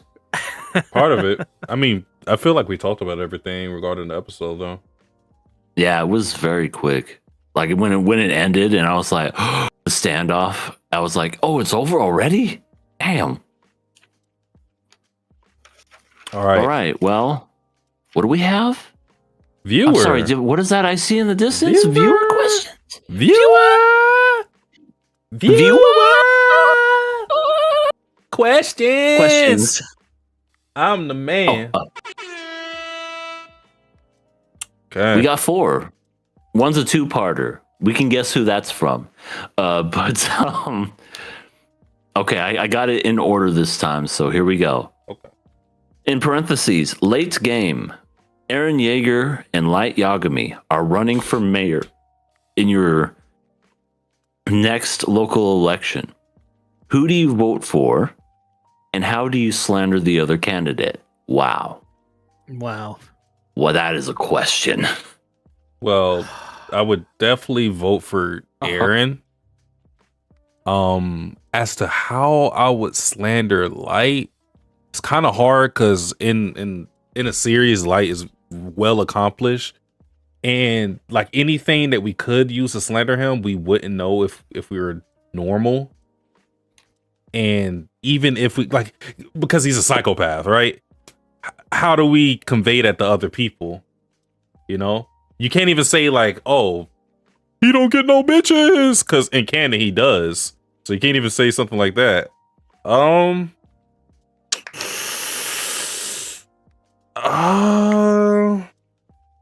I'm not gonna lie. Light is pretty untouchable. He's pretty untouchable. I feel like the only thing you could do is like just go full on racist or something. There's not really anything you can really dig at. With Aaron, there's a lot. Oh, there's There's plenty. Easy. Aaron is, yeah. There's a lot I could say about Aaron. Light, I would have to struggle. Yeah, I'm AI. voting for Light. I'm voting for Light Yagami and Aaron Yeager. I'm gonna say he's a big crybaby. He's got no mama's boy. He's a mama's boy. Look at him. He cried because his mama died. Oh, I'll point and laugh at him. And then, just make a compilation. You know how they have those smear campaigns and everything? Do you want this guy as your mayor? And it's just Aaron just fucking crying, tears running down his face. At the He end- cries at everything. A twink punched him in the face. He can't even ask out the girl he likes, who's a fucking knockout. Do you want him as your mayor? Vote Light Yagami. It shows scenes of Historia slapping him when he's tied up. Yeah. Him being captured and him just being always tied up. He's into BDSM. Do you want him as your mayor? Oh man. Oh man. But yeah, I'm voting for Light Yagami. Yeah, I know he's he's the lesser of two evils, because at least if this is the Light Yagami that's still killing bad people with his notebook and not just stomping out the world, just like how Eren Yeager would have, I'm going to take him over him any day. But if we're going like, okay, because I feel like that's not fair, because with Eren, it's like special circumstances with him feeling the threat of the world trying to exterminate his own kind. So like, if we're going, okay, they are in these positions, what are they going to do with their philosophy, not with like what they done in their stories? Because the reason why, to me, Light is more dangerous is because, yeah, he's getting rid of criminals and all this, and that sounded good, but then you think he's basically eliminating any chance of reform, because at first he started killing like the worst of the worst criminals, people that you would probably think like, all right, there's no real redemption for these guys. But then he started to go a little like, he started to lower his standards more. It's like, all right, let me kill this guy for weed or something like that. Fuck it, whatever. Yeah, and then he would kill people that were onto him. Yeah. He was killing like the one detective, and the wife of the detective, who wasn't even a detective herself. He killed her because she was too smart. She didn't do anything to him. Yeah. Eren Yeager will flatten our economy. Light Yagami will bring street lights to our streets. Eren has a terrible track record with zoning laws and public property destruction. This is AI. You put this in Chat GPT, didn't you? I knew it. I knew it. No, I definitely going against Eren because it's just the easier one. I mean, he did the rumbling. It's in love with his sister. Oh yeah, that's a good one. That's a good one. Eren is literally in love with Mikasa, who is technically his sister. Oh my god. His dad. Oh, actually, never mind. Actually, you could probably want a defend mayor Eren. that's in love with his own sister. Hold on though. Eren's dad was a doctor who saved everyone. That's true. Also, Eren turns into a badass Titan who does MMA shit against a fucking dorkwad. Okay. But I feel like if again, Eren's so easy to get at because there's so many times that Erwin has done these missions to like lure out the enemy or whatever, and a whole bunch of like you could just go like, he's gotten the survey course eliminated 3 different times. The reason why you can't spend time with your dad on Father's Day is because of this bum. And it would be right.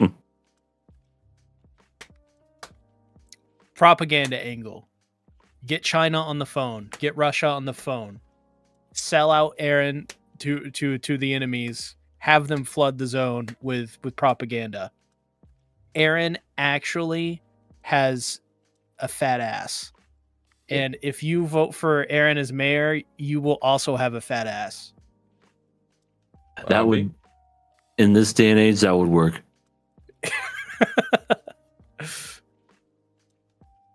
Eren has military experience. Light barely focused on high school. Light is He's a college dropout. I mean, high school dropout. He's a millennial. He's a loser. He's never going to amount to anything. He don't want to get a job. But Eren, He's a military man. That loves his own sister. And more in America. That is one thing you could say about like he's never actually held a job. We know he worked with L and he worked with the police, but that was never officially a job. That's not like a public thing. So Light worked with the criminal known as Kira. Unemployed for 7 years. Always talked to himself and ate a lot of apples. Look at This how man- he eats this potato chip. This man doesn't have the balls to run the city. He can't fix potholes, but Aaron His signature is stunning, and he eats chips. Just like how nobody's Aaron- business. wants to fill the holes of his technical sister. He's gonna fill the potholes in your street. I don't think that's a good tagline. No, trust me, it'll work. Southern states, Aw. it'll work. That's a man after my own heart. I think I'm gonna go ahead and vote for him. Yeah, tells it like it is. Yeah.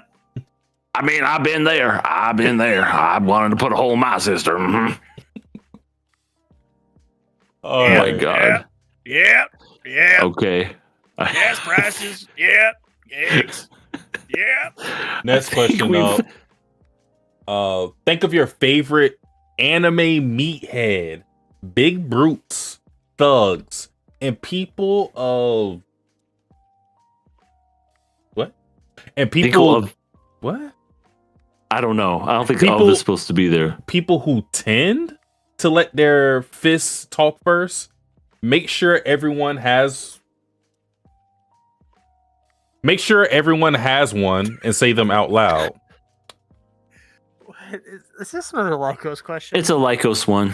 It's a Lycos All right, so one. everybody think of your favorite meathead and say them out Meathead.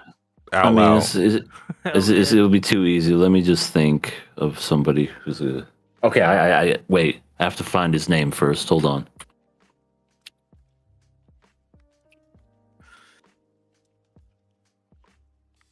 I got mine. Okay. Yep. I got mine too. You got yours, see? I'm trying to find the name.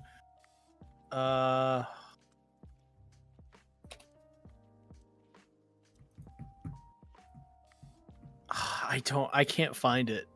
Oh my God, Ben. But you're I'll describe ruining it, and EA, you will know. Okay, tell me. It is the one, the boxing anime on 4Kids with the guy with the big lips and the mohawk. Boxing anime with the big lips and the mohawk? It's 4Kids, remember? Are you talking about the letter 4 kids? Or are you saying it's 4 kids? Number 4 kids. No, I'm not saying it's 4 kids. It's not I'm saying Hajime the no TV Ippo. network that's It's not the 4 fighting kids. spirit. It's not the fighting spirit, is it? No, oh my. So you don't have a mohawk. Boxing, fighting, anime on 4 Maybe you're high. kids. Maybe No, it's I not- swear, Maybe it's not real. it is. Bro, it's like Well, you can't find it. I know. I'm dying Tell- over here. I'm tell your flailing. good I'm a friend- fish out of water. Tell your good friend ChatGPT to find it. I already closed it. I didn't make an shouldn't have entire done that. fucking account just for that joke. You realize that, right? Well, you shouldn't have done that. All right. Well, we'll come back to you. Mine is Mash Burn Dead, which is from Mashal Magic and Muscles. He's the main character from that show. I'm going with Ryuko, my toy. Ultimate Muscle. Is that his name? No, but that's the show. What the fuck is his name? Ultimate Well, then- Muscle. Please hold, folks, while we find out what C is into. Mantaro Muscle. All right. So we with have the that, names. Next part. This is second half to a question. Wait, this is second half to a question. Satsuki. What? Maybe you weren't supposed to read that part out loud.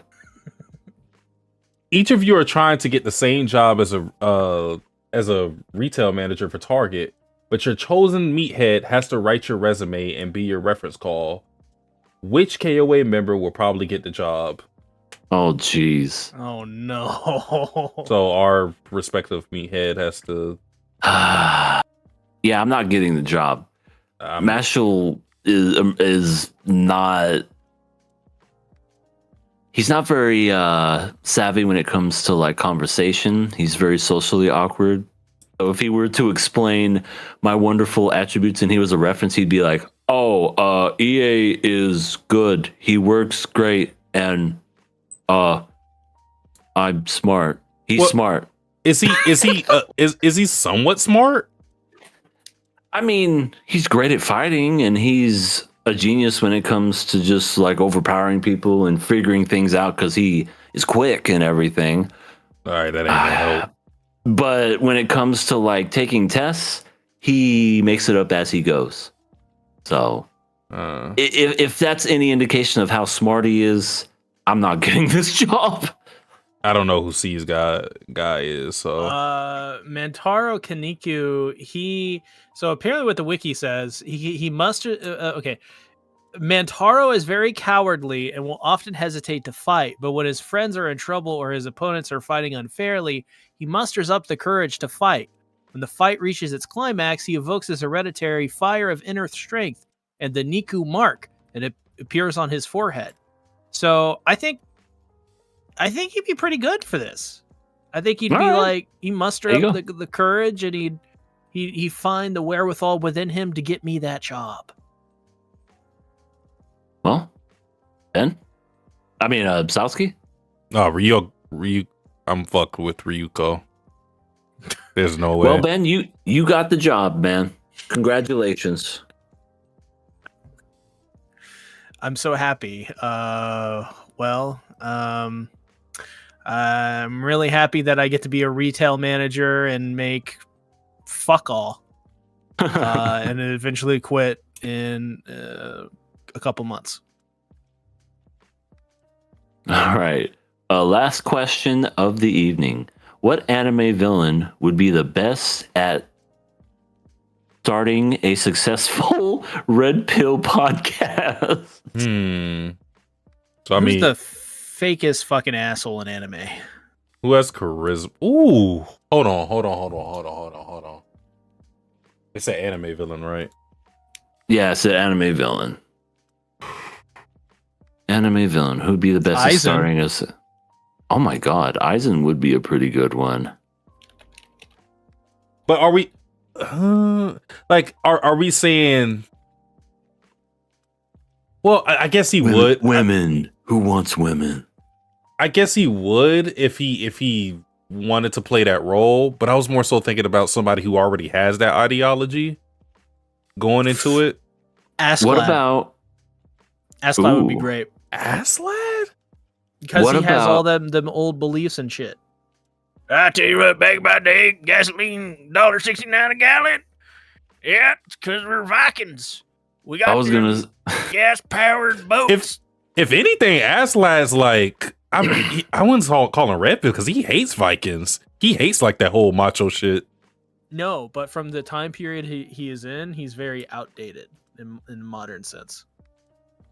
Yeah, but I don't feel like he would have red pill ideologies. Like as far as like maybe the misogyny, maybe that, but I don't know about the other stuff.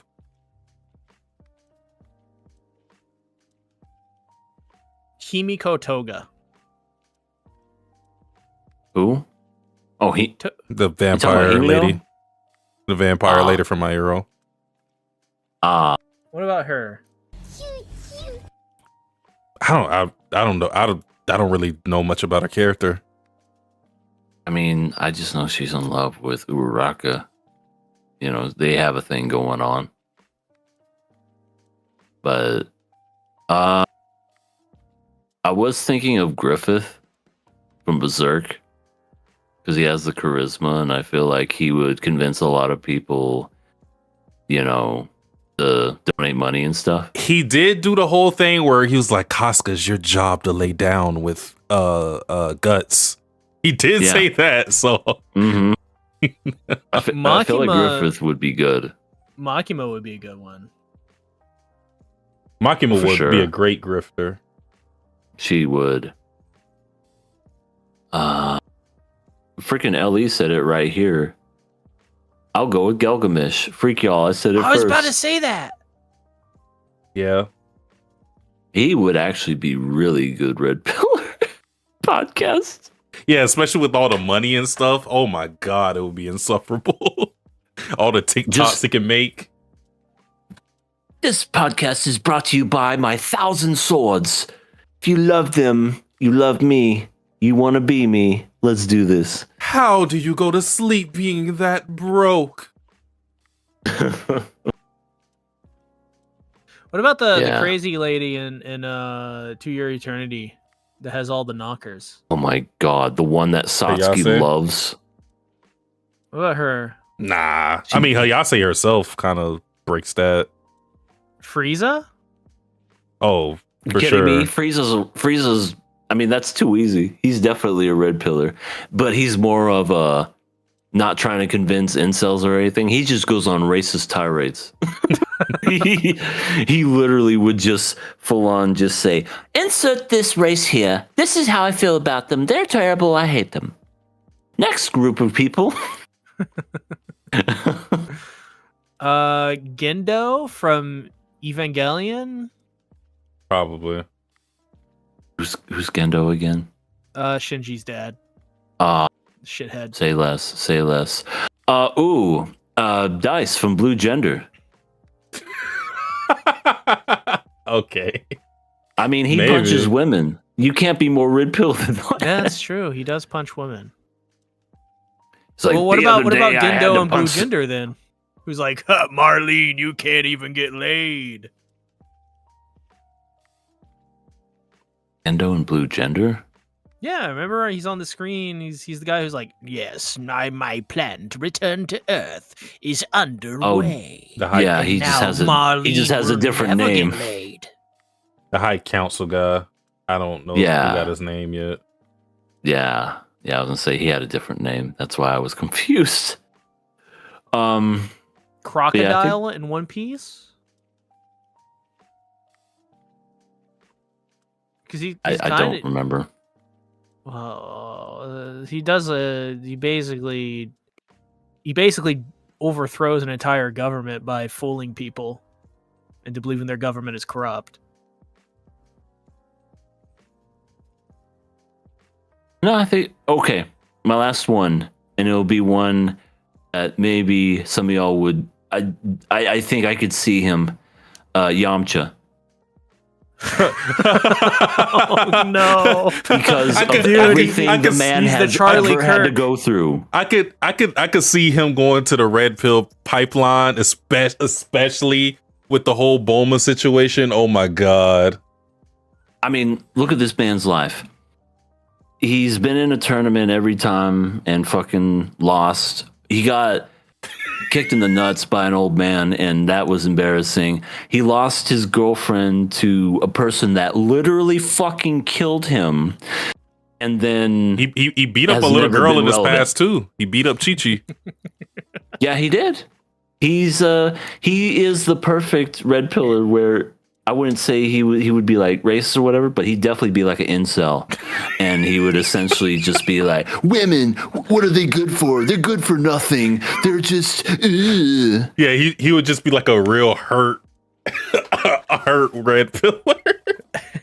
Yeah, he would be absolutely just like he would be the poster child of incel. He'd get blown up. He'd be laying in that crater, and then people will go, "Yamcha, we carry the flame." I can see it. I just want to kiss my Yamcha.